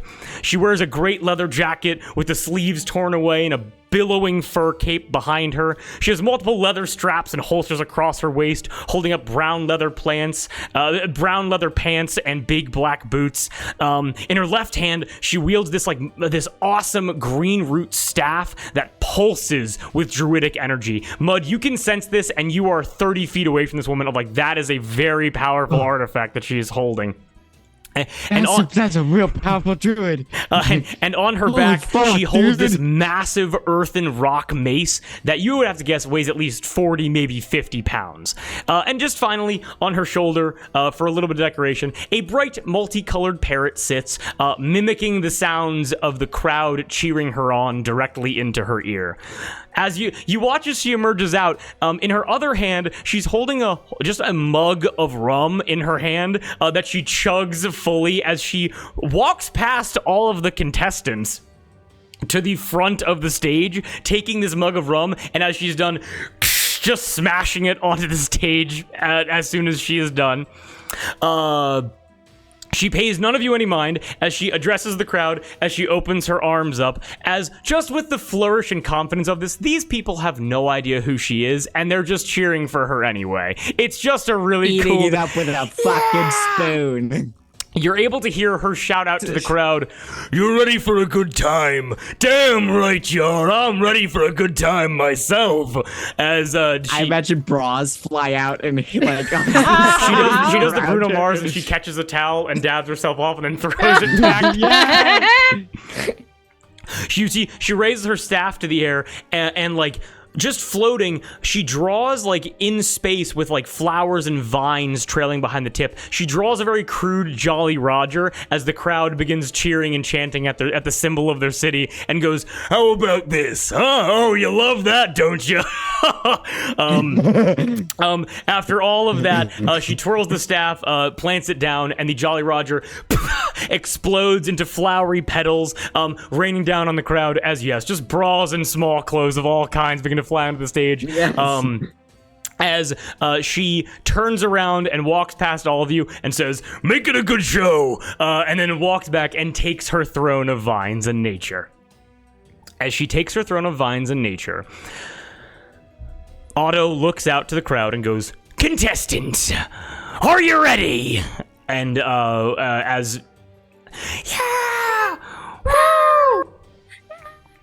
Cheering. As you guys cheer, Cinta gives a very small nod with Lurjo and magic coming out of Thea's hands, signifying that she is ready. As Captain Igantoris goes, "Then let the battle of the bards begin! Everyone, catch!" And as Captain Iggy says catch, he doesn't yell it to any of you. Rather, he yells it to the crowd. As he yells it to the crowd, he flaps his massive wings, and a gust of salty sea wind slams into each and every one of you. And you realize that this wind is not pushing directly against you, but is angled downward towards the boards that you are standing on. And with a rumble and a crack, you watch as the stage you are all standing on begins to separate, flying and soaring and breaking apart into 3 separate wooden slabs. As these slabs fly through the air by about 15 to 20 feet, you're all able to feel the as gravity returns to all of you. But instead of the stationary sensation that the floor should provide to you, instead, underneath you, you feel the rocking and swaying of an ocean of people, an ocean of hands, as you realize, as you look all around you, that you aren't on any stage rooted to the ground. Instead, you're on a section of the stage being held aloft by cheering participants underneath you. As you all begin literally crowd surfing, I need everybody here to roll initiative. Jeez. Oh, wait, who is it? TR, do the wave! Do the wave! And with that, we're going to take a very short break after I get everybody's initiative count as the map is revealed to all of you. As we're going to zoom in a little bit, having picked the left side. Everybody freaking out, the crowd all around, the head rolls surrounding you. I'm going to quickly ask for initiative rolls, 25 to 20. I got a 20. Wait, Dirty 20. I rolled good. Okay, never mind. Oh, what'd you get? Okay, I'm ready. I got an 18. Okay, got it. So we got Olive. Okay, 20. I got a 19. 19. So I was gonna ask for. Okay, got it. So Nice. 20 to 15. So we're gonna be 9. So it's gonna be Cowrie and then Mud. I have a 15. Olive, what did you get? I got a dirty 20. Nice. Olive, Mud, and then her right here. Excellent. Then I can just hop over to my cards real quick. Now, Cowrie, if I'm correct, your AC is now 16 for this battle, correct? Yes, that's right. Excellent. My- So. Mine doesn't add the fuck. What's it called? The mage armor. So mine's actually. Yeah, yeah, I guess so I guess mine's- major armor myself. Yeah, me too. Yes, so you can mine's, mage armor yourselves if you want to spend that spell slot. That makes a lot of sense. Yeah. So mine's at I 17. got Hers is still 17. a sexy 15 for me. A 16 for you? 15. 15? Got it. 15. And then, so then, Olive, what would your AC be? With mage armor, my AC is 16. Okay, 16. Got it. Then with And then all her, of what's your AC? 17. Thank you, sorry. Olive, Cowrie, Mud, and her, then with all of that, we're going to take a very quick break. We're going to go through one round of combat and then hop back to it next time on Palm of the Fist. Sound good? Yeah. We all having a good time. We all ready to do the Battle of the Bards? Yeah. Okay, killer. One round. Only one round after this. And with that, we will be right back. If anybody's watching, we deeply appreciate you, and we hope you're having a good time. We will see you very soon. Everybody And we are back. Okay, got it. Oh, What's up? nothing. We're all good? Are you sure? Hang on. Okay. We gotta do, opioids, let's go. No, I'm just kidding. It is very clearly. No! If you are taking. antipsychotics because I'm mentally ill. Yeah, just a quick shout out. If anybody's watching this, first of all, lick your lips, dry lip, have an ass. But also, go out, get some water, take your meds if you gotta take your meds, take care of yourself. And we're back in the Battle of the Bards. Take your NyQuil. Take your NyQuil. Not yet. Not yet. Go see the Hat Man. Go see the Hat Man. All right, so we're doing one round of combat, and then we're calling it because we're gonna see how all this plays out. Okay. Okay. So Okay. starting off, the coward and the shins is going to go first, with Olive Ooh. starting off. Okay. With Cowrie on deck afterwards. Okay. Real quick before I take any action, like a kid at a recital, can I quick scan the crowd to see if my family's here? Yes, you may. So give me a quick perception check. Yes. Okay. 10.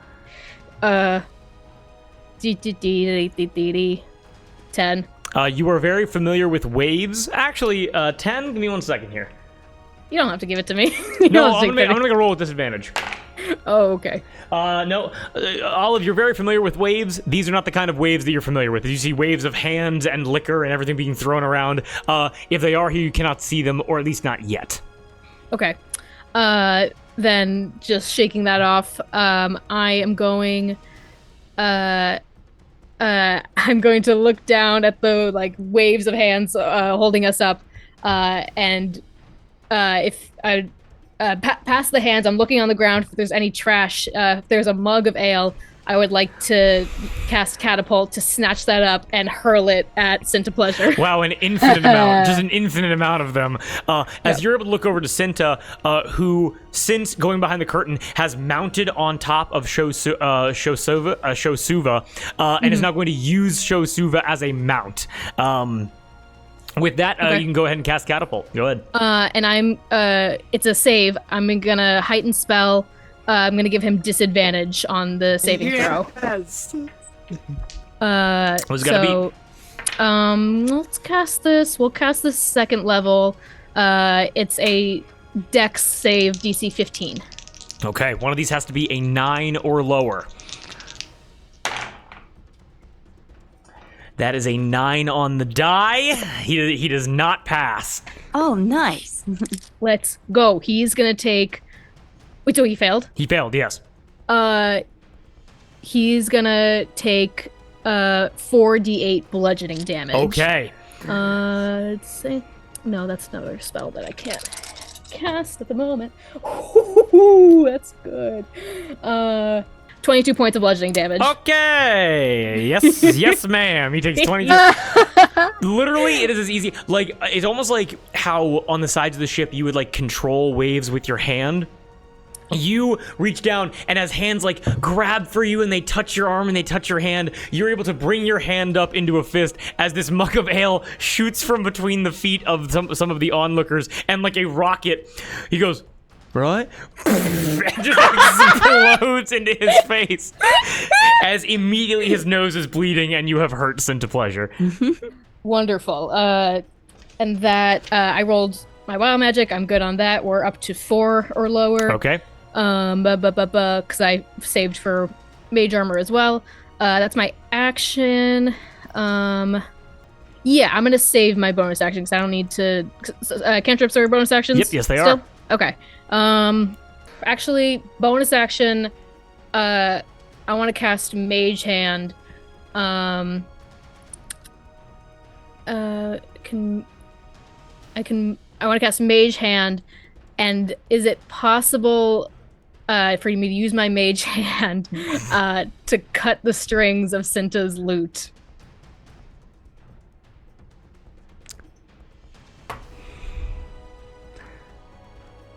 I am stunned into silence. Wow. I can move the hand up to 30 feet, which I believe he's within range of. 5, I can 10. measure that. Yeah, he's definitely within 30 feet.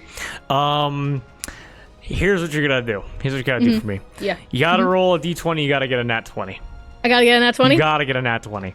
What if I roll d20 and I add my spellcasting modifier? Because this is a spell. Then I would appreciate you wanting to do math outside of the roll, but if it's not a nat 20, it's not gonna work. That Okay. is a huge ask.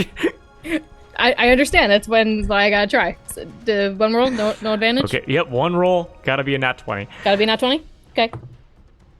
Nope. Okay, a all two.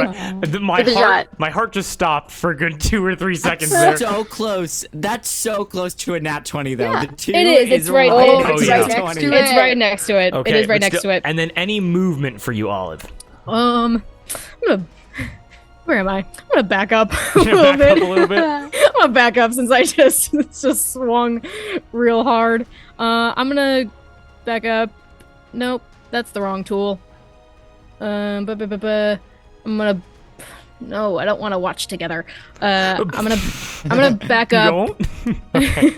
I do. I'm gonna back up behind Cowrie and Mud. All good. No problem at all. That totally works. Excellent. Olive with a strong, coming out strong in the gate. Coming out strong from the gate. Yeah. We then move down to Cowrie with Mud going right after Cowrie. Cowrie, you look incredible. You're shining. People are cheering for you. There are people all around you. Cinta Pleasure's right in front of you. What are you doing? Okay. Disrespect him in front of his squad. I am going to. I am going to fly over to the platform that they are on. And I am going to. I swing the Dame Slayer behind my back and pull my rapier, and I kind of like, as I'm flying over, I kind of make like I'm going to slash at Cinta, and then I'm going to attack Shusuva instead. Oh, like a feinting attack. Okay, go ahead and give me an attack roll. Not the puppy. The puppy is scary as fuck. I'm gonna stab this puppy. Okay, that is a. You have a +2 to attack rolls.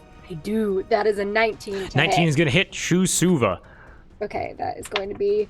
Oh wait, and do You would add the +2 to attack rolls and damage rolls and everything. Yes. I'm just trying to. It's been a hot minute since I remember how my funky swashbuckler sneak attack stuff works. Nope, never mind. They There's get to totally fear the- creatures. There's other creatures within 5 feet, so that's a no. Big But- Romeo is looking right at you. Yep. So it is a regular. It's so regular. Okay, that is. Math. Where is it? Okay. 11 points of 11 points. piercing damage. Not nothing. With my bonus action, I am going to point up at Cinta and be like, Who's the real Dame Slayer, bitch? And cast Vicious Mockery. What save I gotta make? That is a DC. Fuck. That is a DC 15 Wisdom saving throw. DC 15. Yes. Okay, now Cinta does have advantage against this. So it has to be basically just a 9 on the lower die, essentially. Ben Luck. Cinta now has no advantage or disadvantage. No. You just subtract a D4 from it. Oh, okay, never mind. Okay, I thought that was silvery barbs. There's just so many ways that you guys like to fuck me, I don't got that, honey. Okay, so I'm at silvery barbs. Okay, it is so it's a 17. So even with the D4, no, because meets it beats it, so it would still go through, right? Yes, I think. No, yeah. So it was a 16 total. So it'd be a 17 on the die for a 23 total plus his modifier. Gotcha. Yeah. Yeah. Then he passes, so he doesn't take any damage.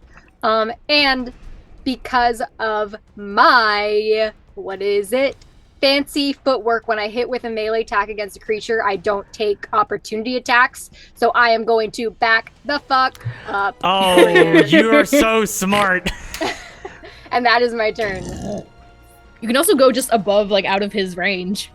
Oh yeah, I'm staying kind of up. Yeah, you can fly. The crowd, but not so high up in case Olive, I trust her very, very much in case she loses concentration and I fall. Yeah, the crowd cheering as you come in, and as Shosuva, give me a quick nature check as you approach Shosuva, as it goes, and kind of like snaps at you and snarls, with Cinta like letting the muzzle off of this animal.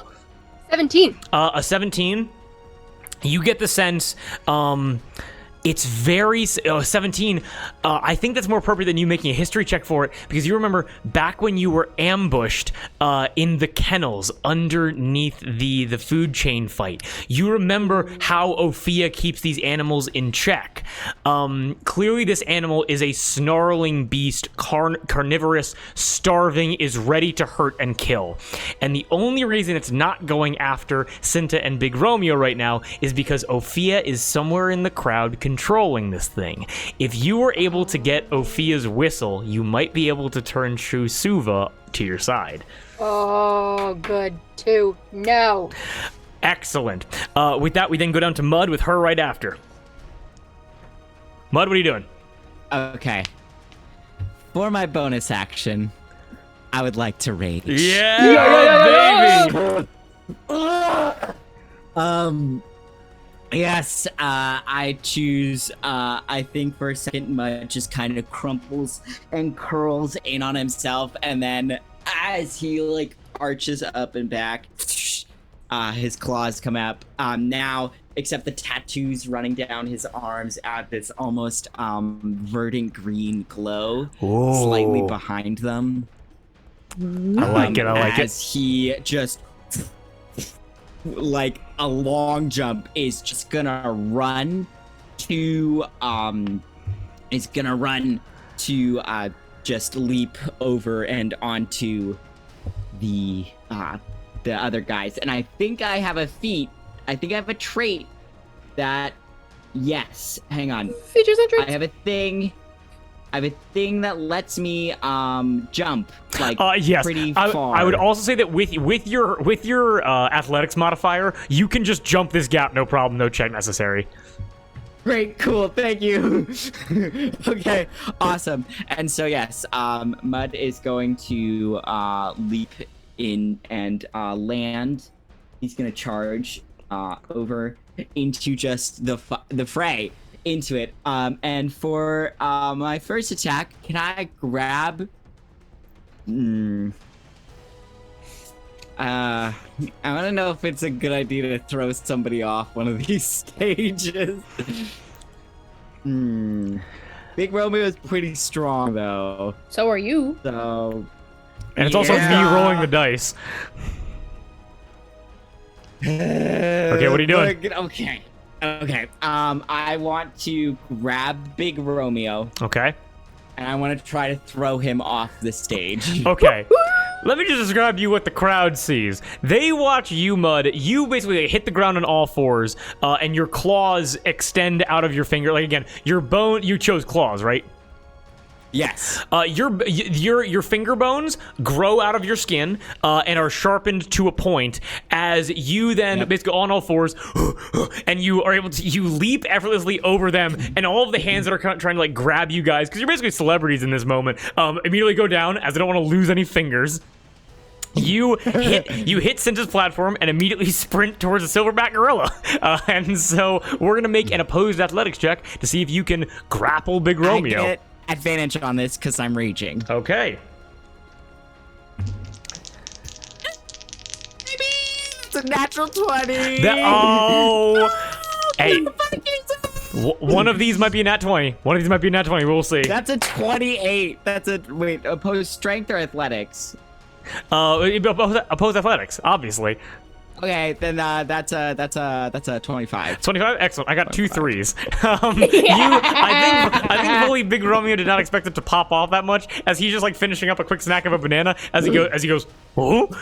As you run up, you're able to plant your ear against his chest with a nat 20. Go towards his like slimmer, like silverback waist, pick him fully up, and what direction do you throw Big Romeo in? I would like to throw the so these are the crowds underneath us, right? Yes. You're throwing him into people. Okay. Yeah.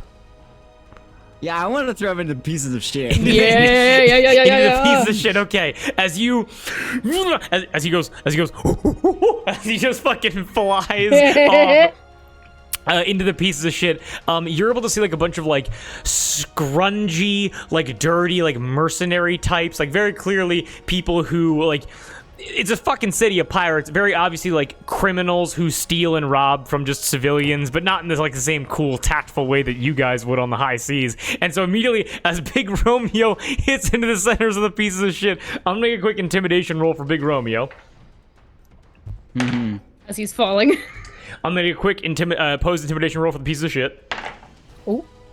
And in this moment, they may descend on him on his turn, but at least for this moment, these kind of like they're like, root some easy coppers from the. Oh, that's a gorilla. No, and they immediately begin to kind of like back up from him, so they don't immediately just descend upon him to attack him. But he is off of the stage and surrounded by hundreds, if not thousands, of people, and so we will see how that goes.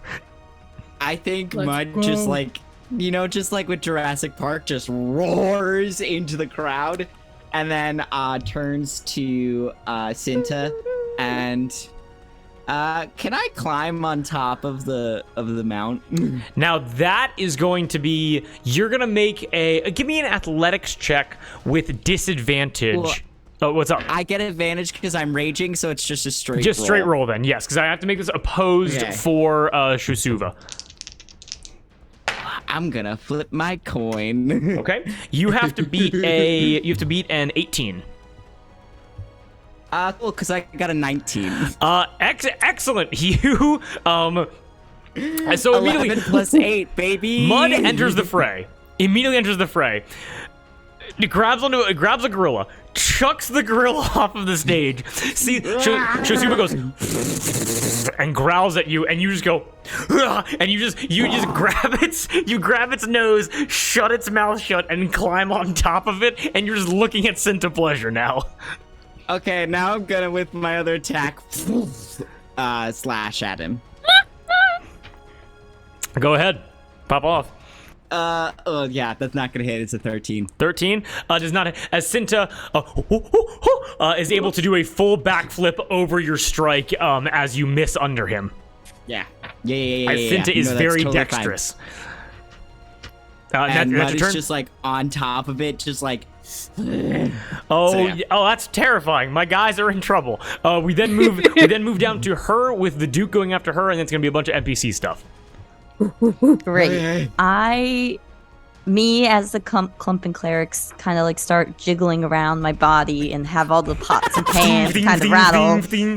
I pull out my bongos and I whisper to myself, "Oh, fuck, I gotta perform," and I'm like start hitting the bongos in like some random tempo that doesn't make any sense, and I'm going to try my best to disguise it as, like I'm casting a spell because I'm doing the musical stuff. Okay. Anyway, I'm going to first do, as a bonus action, I'm going to do Sword Burst on Cinta Pleasure.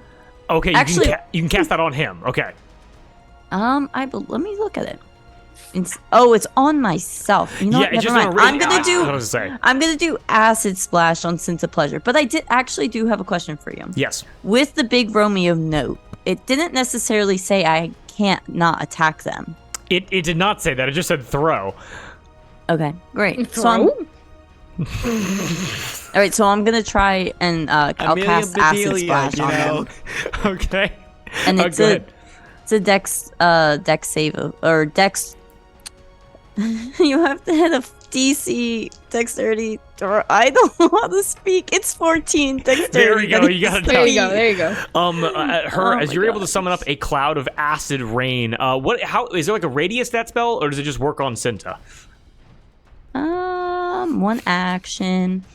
It's verbal and somatic. You hurl a bubble of acid. So I guess kind of like I'm playing the bongos, and I kind of like throw the bongos a little bit while my hands are also moving, so it looks like it's coming from the bongos. Okay, excellent. So just a cloud of corrosive acidic rain comes out of your bongos as you see your Iggy go, "You've got to get those checked." As the acid goes over, I have to beat a DC 14 dex save, correct? Yes. Okay, correct. no problem. Which means that I got to do that. That is going to be a natural 20 from Cinta. Oh, Boo. all right. It looks like I'm throwing away the event. Anyway, next one, I'm gonna mutter to myself, "Shit, I really gotta fuck," and I'm gonna attempt taking the bongos, playing them again. I'm gonna try and cast at a 3rd level Chaos Bolt. Okay. That's an attack roll. Go ahead, pop off. Dice. At Cinta? Yes, that's Cinta. Yes. Nope, that's You a bardic. 12. You That's a 12? bardic. You bardic. Yeah. Or Let bardic. me roll the bardic. Ooh, okay, that went to a 6 on the die. 18. 18 is going to hit Cinta. Yeah. Oh, I gotta roll a d8 to see what comes out. My bad. Oops, 7. It's gonna be some psychic damage. My bardic. Damn it. And no, it is. That second 2d. What is this? 2d8. D8. Do the d8s double as well for the spell, or is it just the d6? It's 2d8, and then it's each target takes 1d6 extra damage of the type rolled for each slot above. And then at higher. Okay. When you cast this spell using a spell slot of 2nd level or higher, each target takes 1d6 extra damage. So it's 2d8 plus 1d6. Okay. Well, no, 2d8 Go, plus go, 3d6. 3d6? Yeah, because it's a 2d8 and a d6 for first level. And then more And D6 then- to get added on top of Oh it. my Yeah. goodness. Okay, let me roll 2 more d6s. Oh, wow. Wait, shut the fuck up. I'm the DM. Wait a minute.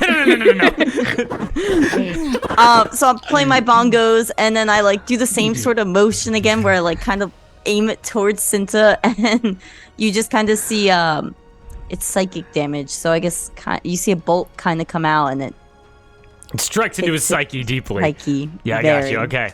17 points of damage. So, okay. Cinta, don't worry, my boy. You'll get your chance in the sun. Okay. With any movement on your turn? I'm gonna make lots of noise. I'm gonna give a little pat on the back to the Duke, and then I'm gonna go right back to where I was. Okay. Go get him, champ. The Duke looks back and quickly goes, as he brandishes, as you just hear a bunch of like you hear a bunch of like piratemen go, "Oh, pretty boy." As he looks back and goes, who would you like me to focus on? Oh, any of them. Oh, not the elephant and his friends. Anyone on the middle platform. I was there for that conversation. As the Duke looks over and I'll make a quick roll. Let's see if the Duke dives into the crowd. In no way is the Duke gonna do that. The Duke is gonna come over and just begin. He's gonna take a couple stabs at Shusuva. Let me just get to the Duke. Get advantage for flanking. Yes, because Cinta is technically on top, so I'll put him right there. Yeah, that makes sense. Yeah. Yeah, I'm on top of him too. Excellent. I'm on top of his head. Advantage for the Duke. The Duke is definitely going to hit on that, and so I'm gonna roll some damage for the Duke. Okay. Let's go, Duke. Huh. Come on, Duke. And then that's only going to be 6 points of damage to Shusuva. Still helping out. He's helping out. He's helping out. And the Duke. That's my guy. That's my guy. And the Duke is going to, fuck it.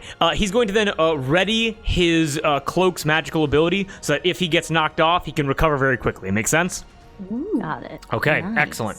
I get knocked down. And I'll get up. I'm going to run through all the Get up NPCs real quick, again. and then we're going to end off. Sound good? Yeah. Yeah. Okay, so I'll go as fast as I can here. It is now Cinta Pleasure's turn in the Apeling Boo. entourage. That bitch.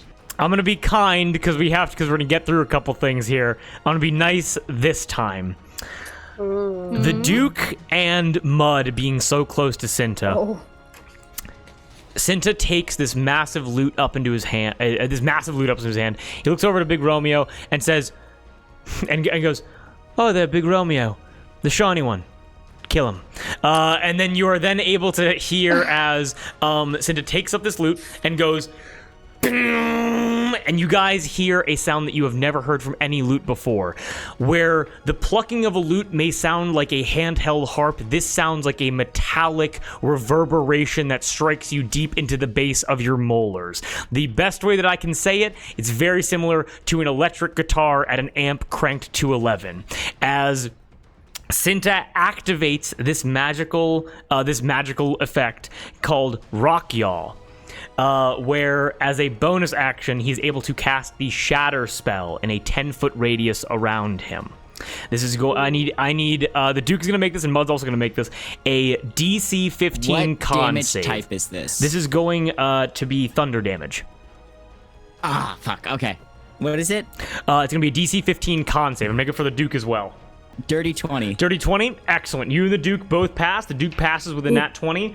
I'm going to now Come on, Duke. roll. I'm gonna roll 6d8. You're gonna take half that damage. Okay.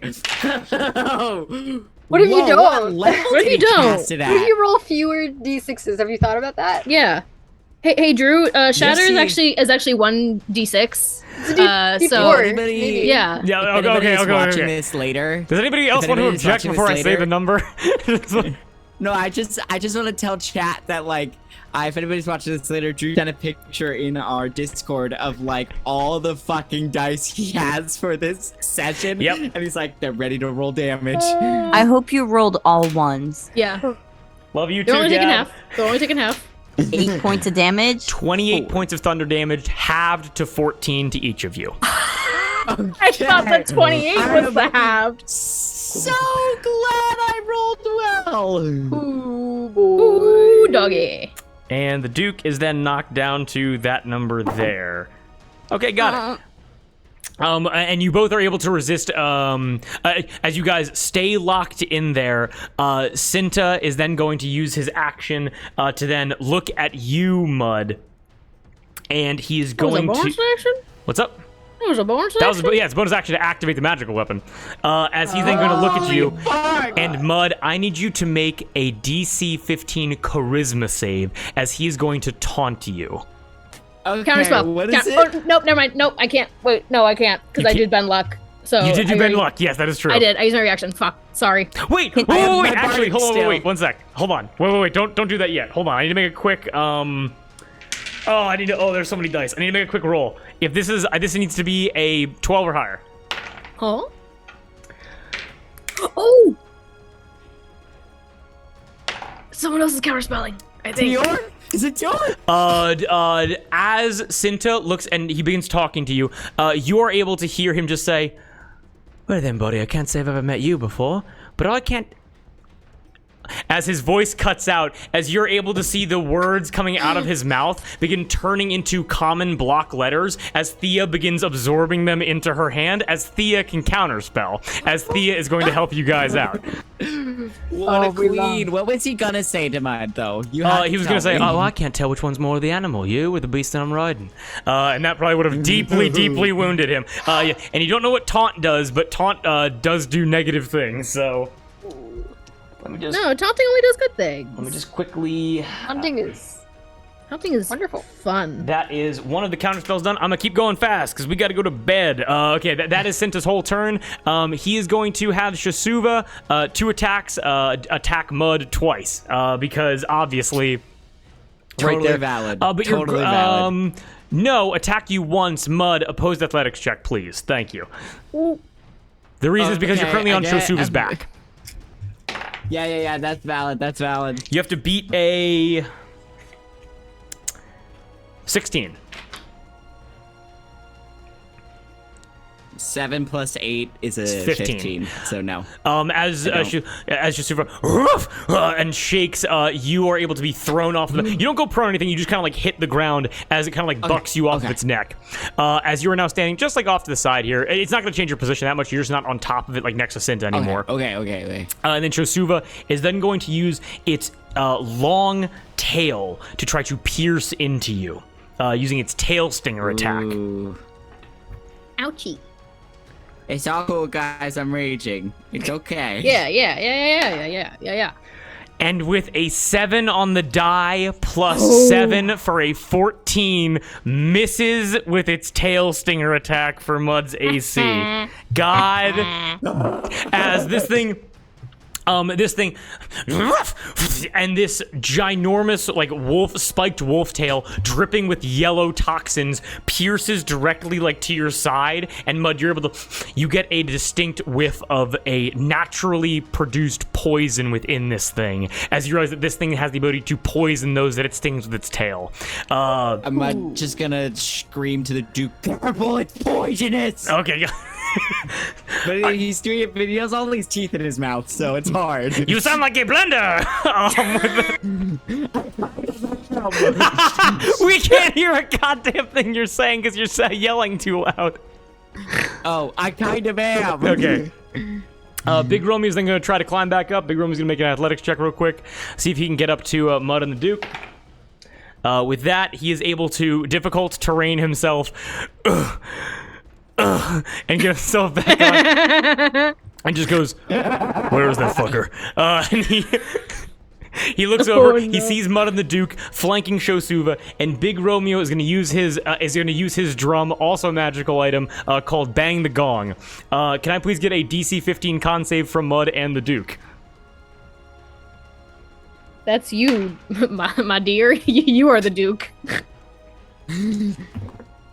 Oh, that's not. Wait, what was it? It's going to be a DC 15 con save.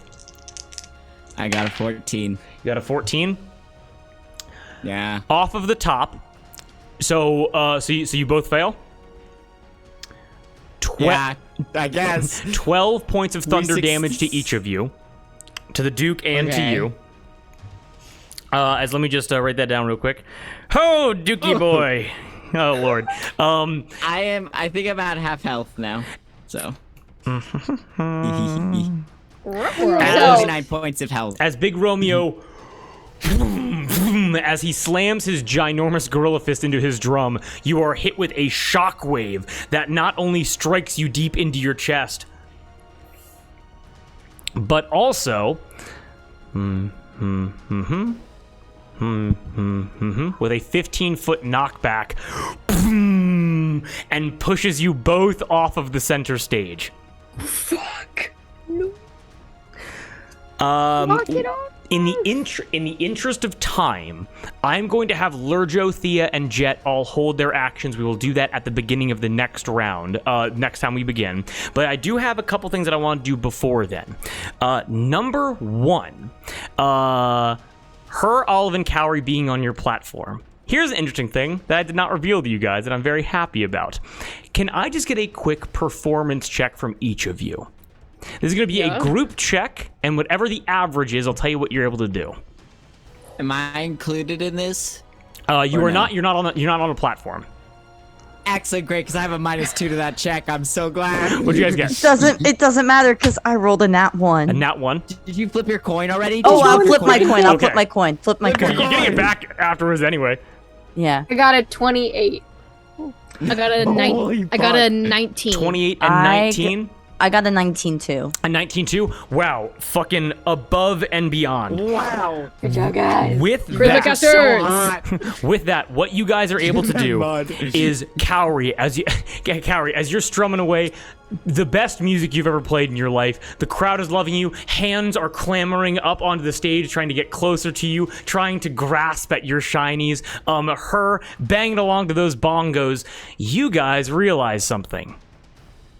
Give me 1 second because I need to do something really quickly. You guys are able to move.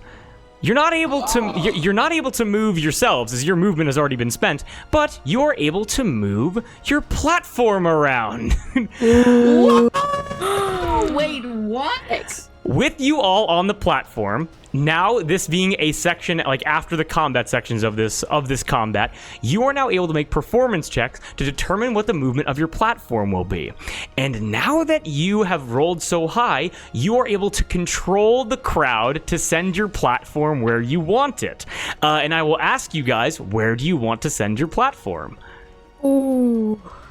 Towards Mud and the Duke. Yeah. Okay. 100%. So if I'm hearing you right, you guys can move it too. You guys can just grab it and move it around if you want. Does that mean like Oh, yeah, around and actually Gilligan's right there. He likes us. quickly just get rid We of it? don't. I don't think we want to be on top of them. Oh, Would they okay, be able got to it. climb up from there? Yeah, you next know what to I'll them do? be better? Just to make it really easy about that, I will just quickly grab all three of you right here and move you guys back onto the platform where you were. Right there, and then I'm going to take these crowd people and just reshift them over to here so that the crowd is always filled in, and we'll just say that Mud is right down here and the Duke is right over here, just so you guys like aren't Okay. on top Yeah. of them. Yeah. As the platform begins to shift, as Cowrie, like a lighthouse, directing them, with her being like the engines. You point, and it's almost like it's magic because you point, and the ground beneath you begins shifting. As you guys are able to move to the north of Cinta Pleasure and the crew. Shaka bra. Shaka bra. Imagine being the crowd who has to hold up a silverbacked gorilla. Well, again, it's like Or Lurjo. Lurjo's big too. Virgo is 480 pounds. Yeah. but it's also like hundreds of people underneath you, so it's only like 15 pounds per person. Just imagine the guy's like, I can't Because I'm getting tired. I can't, Sergeant. I can't hold it anymore. All right. Not a goddamn word of that came through. We got to work on your sensitivity. God damn it. Never mind. With that, I just need one more thing from everybody. As their platforms will move, we're gonna deal with like what's relevant to you guys, and we'll pick up on that next time. Next, can everyone just give me a quick D8 roll as you all are moving around the crowd? 8. 8. 4. I got 4. 8, 4. What'd you get, Gab? 2. 2. And then 3 for Mud. Mud laying on the ground. Laying on the ground, right next to you. You are able to feel hands like grab at your armor and begin like kind of like pulling you up onto your feet. As you're able to hear, well, what are you doing there? You laying down? Laying down only for people that are dying or dead. And you're able to see Joe Jabber, who's right next to you, who's picking you up. Have I met Joe Jabber, or was that Rhyme who met him? No, you haven't met Joe Jabber yet, as Joe Jabber has entered the fray. Yeah. Go jabba jabba. I haven't met this man. Joe Jabber. Who is Joseph Jabber. Who got the 2? I did. You got the, Gab. that is so appropriate, Gab, because actually, as you look over, because her you being like at the edge of the platform, as you are kind of shifting around, Phoebe's platform is only like maybe like 15, 20 feet away from you, as you kind of watch Phoebe go, "You better not lose this thing," as she yells out. I just shake my body and with all the jingly things as a response. She goes, jingle once for yes and two for no. Do you want me to get closer to you to help? I jingle once. You jingle once. Phoebe immediately draws her gun and jumps into the crowd, and Phoebe Goldtooth Squall has entered into the fray. Yeah. As she will start making her way over to you. We then have Cowrie with a 4, correct? Yes. You're able to watch as as clambering his way, like his upper part of his body, onto your platform. You're able to see Cutter Jack right next to you as you're flying up in the sky. As he goes, Cowrie, I just had to come over and say you're doing a great job. You cut him to the quick, and Cutter Jack's gonna give you Bardic Inspiration. Yes. Thank you, Cutter Jack. You get What is it? It is a D6 for Bardic Inspiration. And last, and probably more appropriately, Olive, and this is going to be the second to last thing that we're calling for the night. Olive, as you are standing there, as the stage is moving around you, as this is probably the craziest thing you've ever done in your entire life, Oh yeah. you feel a hand grab onto your ankle. I freeze and like look down at the hand. You freeze, you're able to spin, you're able to look down, and you're able to see the hand of your brother grabbing onto your ankle, going, Olive, you're doing such a great job. And Coral then goes, I can also help you out a little bit. Would you like some water? Want to make it wet in here? That would be lovely. Yes, thank you. Then indeed. And Coral begins casting a, what did I call it again? He begins casting a little custom spell that I made up called Waterway. As you watch, as he begins pulling ale and rum and whiskey and bourbon and vodka out of all of the cups around him, all of the fluids on the floor, and begins channeling it into a cylinder that is essentially like a tube, similar to the ones that you saw back when you were in the well, the ones that allowed Locatha to travel around, not needing water bubbles. And the next time we begin, Coral is going to place this water tube directly, like basically wherever you would like, within 45 feet, allowing you easy access over or around the crowd. That's so fucking cool. As goes, is that helpful, Olive?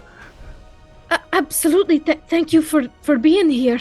Coral looks up to you very quickly and goes, anytime, sister. Now win this thing. And as he lets go, he is sucked and he disappears into the crowd. He is completely gone. Wait, could I have helped him up with his hand on my ankle? Oh, let's do a quick. I need an athletics check immediately. Oh, jeez. This is gonna. I'm gonna say all this is right now. This has to be a DC 16. Okay. Okay. I got a 16. I got a 16 exactly. As again, grasping like towards your circlet, grasping towards like the pistol holstered at your side. All these people so happy. You choose the one that is blood to you, as you're able to clasp your arms together, and you are able to pull Coral Terraborg up onto the stage, as all of the people that recognize Coral from the Triple S Tavern and from the Full Moon Festival with all of his shenanigans begin cheering and chanting his name, as they are so happy to see him getting that recognition. What a fucking move. Ooh. I'm sweating a little bit. You're sweating a little bit? Okay. I don't call you brother because it sounds good.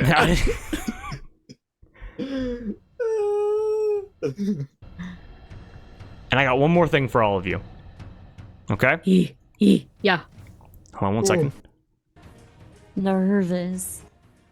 Okay, I just need to make sure all the volume's all right on this, because I want to make sure it's absolutely perfect. There cannot be any mix-ups. There cannot be any distractions, as Mud, as you and Joe Jabber are kind of locked up together, as Joe Jabber is able to basically pull you up onto your feet mid-battle, you are able to feel a hand clasp onto your shoulder. As like shadows come up around you, as you're able to spin and look, and you're able to see Rahi and her wings blocking the crowd from swarming you behind you. Oh. As that happens, you're able to hear Rahi go, "Need to lift back up?" Yes. And you know, she's like body blocking people as she goes, "Not a problem, I'll get you." And she stops mid-sentence because as the crowd is shifting around you, and as all of these people are moving left and right, again, hundreds and hundreds of people just in your line of sight right now, as figures begin moving around, like around you and behind her, as just like one random person moves from left to right, almost like a Star Wars wiping pane. You're able to see that appearing from behind this person, as if from a shadow, is Skylar herself.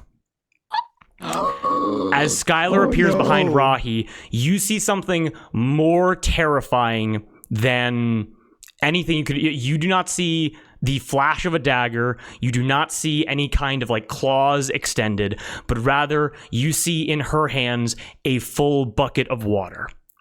As on Skylar's turn, as Skylar upturns this bucket of water onto Rahi's back, and you're able to watch as she steps back by just a foot or two as Rahi's interrupted mid-sentence as her eyes and her wings immediately dissipate. I'm going to finish this off, okay? And then, because this is all on the turns that were already in the initiative order. As Skylar does that, as her object interaction, you are then able to watch with the dagger in her other hand, as I need to make a roll for Skylar really quickly. No. She doesn't get to stab Rocky. No. That hits. Not a critical hit, but that is sneak attack damage. I'm going to Pennsylvania tonight. I will let you in the front door. 2, 5, 8, 11. 15 points of damage to Rahi off the bat. Not halved because the water deactivates her rage. 15 points of damage to Rahi off the bat. As her knife and stabs her directly into her side, piercing one of her lungs. As that happens, you're able to... Jabber, do something! You're able to watch, pulls the knife out, and steps back by 3 or 4 paces to disappear back into the crowd. I want to look at her. As you keep your eye directly on her, she disappears into a section of the crowd, which seems to be parting, like kind of like how like waves begin to recede. As making way for his hulking form, you see Yorda walking up behind Rahi. Please let me pull Rocky out of the way. You can't do this. Please. We need to have the lover's arc. You can't do this to me. Please do not kill my best friend. You gotta give me one. You gotta give me 1 second here. You gotta give me a second here. Hold up. You gotta give me 1 sec. As Yorda Let him cook. walks up, as Rahi is now clutching at her side, as she is completely blind and not raging. I need you to let me talk. I'm holding her up. As you race forward to try to hold her up, Yorda, again, everybody parting out of the way, as his warhammer comes off of his sling. As Yorda is going to make an attack against Rahi very quickly, and he is going to use as many spell slots available to use his Divine Smite. I need to make an attack against Rahi very quickly. Oh my god. You can't kill her. You cannot kill her. No. You cannot kill our favorite NPC. I need you guys to give me the breathing room I need here. Hold on. We trust you. Because let me say, no matter how bad you think this is, it's probably worse than you can imagine. As Yorda, with advantage because Rahi is blinded, hits Rahi. We have healing. I now need to roll damage. Let him cook. Every spell slot available to him. Every spell slot. I hate you. I'm going to shave your head in your sleep. Oh my god. And of course, Nico made Yorda a tank. So of course, this tank is just Hey, why y'all mad at Drew? Nico. Fuck you, Nico. Fuck you for having college and a life and not wanting Moss, to it sounds like you're on D&D with your Xbox older Live. sister's friends. It really does. Moss is It becoming a does. professional voice actor right now. I'm not going to give you the damage number, but I am going to tell you what happens. As Yorda walks up behind Rahi, as Mud, you struggle over and you try to like get her onto her feet. Make a quick athletics check for me, okay? You're raging, so you got advantage. And you got a bardic. And you got your coin. You got it. You have bardic. Okay. Breathe. Breathe. You're good. 26. That is an insane roll. As you are holding Rahi up, this was an athletics check to see if you could keep her on her feet. As Yorda, in a double-handed strike, coming down onto her left shoulder, you are able to watch as the Warhammer with storm clouds trailing behind it, and you're able to watch her entire left shoulder sink down by about 3 inches as it is completely shattered. Now, I can now say this. Rahi just hit 0 hit points. But luckily, this was a non-lethal strike by Yorda. And the reason why is because I need Mud to make an opposed athletics check right now. You got this, buddy. Let's go. Take a breath. You're good. You got it.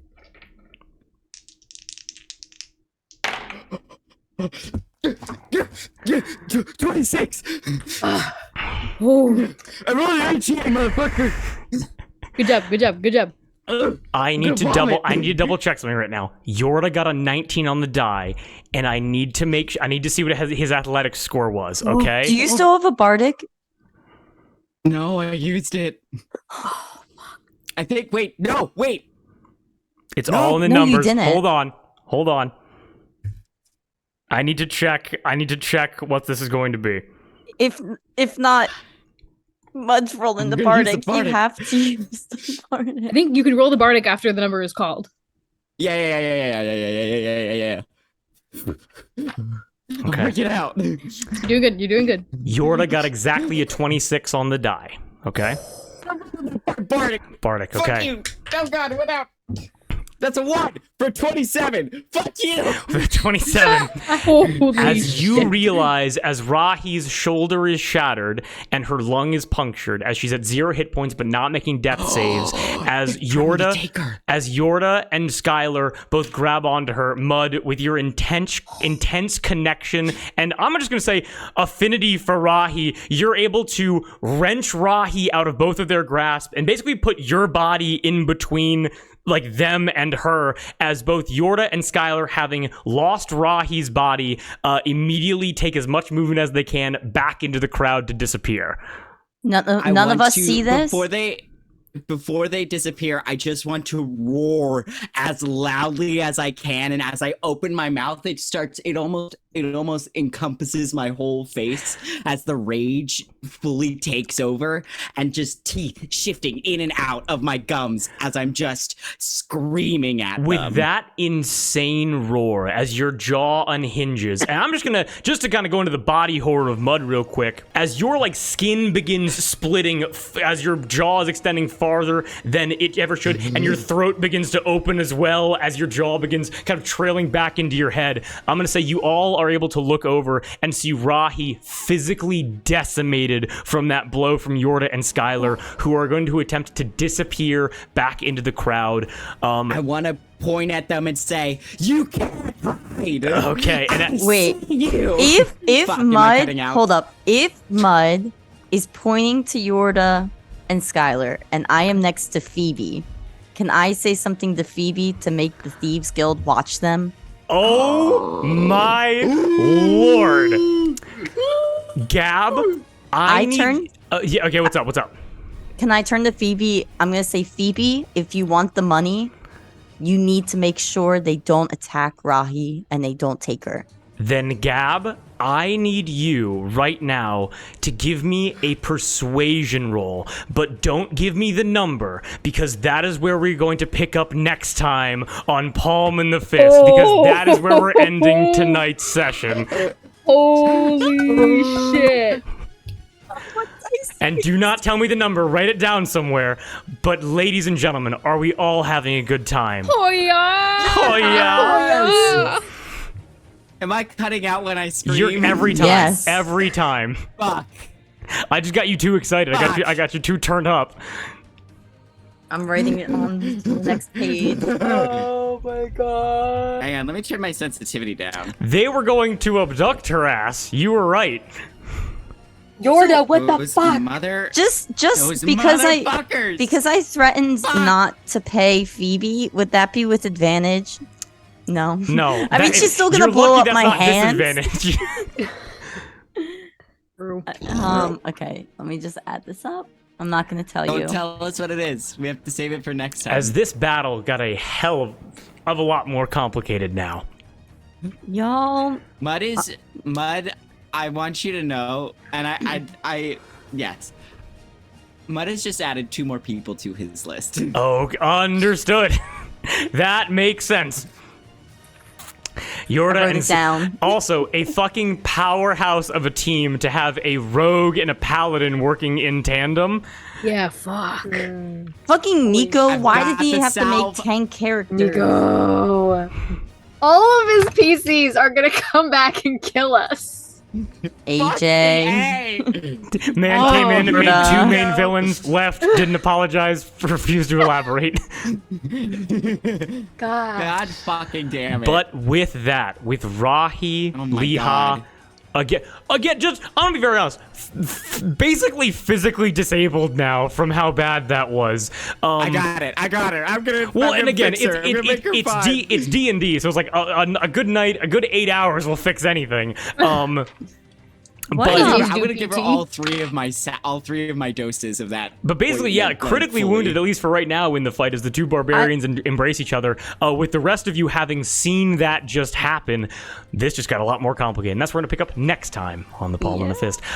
Anybody who's in chat, Emmy and Cecilia, we deeply appreciate you guys hanging out. We hope anybody that's watching had a great time. We have a great time doing this, and we hope you join us next time for Battle of the Bards Part 2. Hope to see you there. Much love, everybody.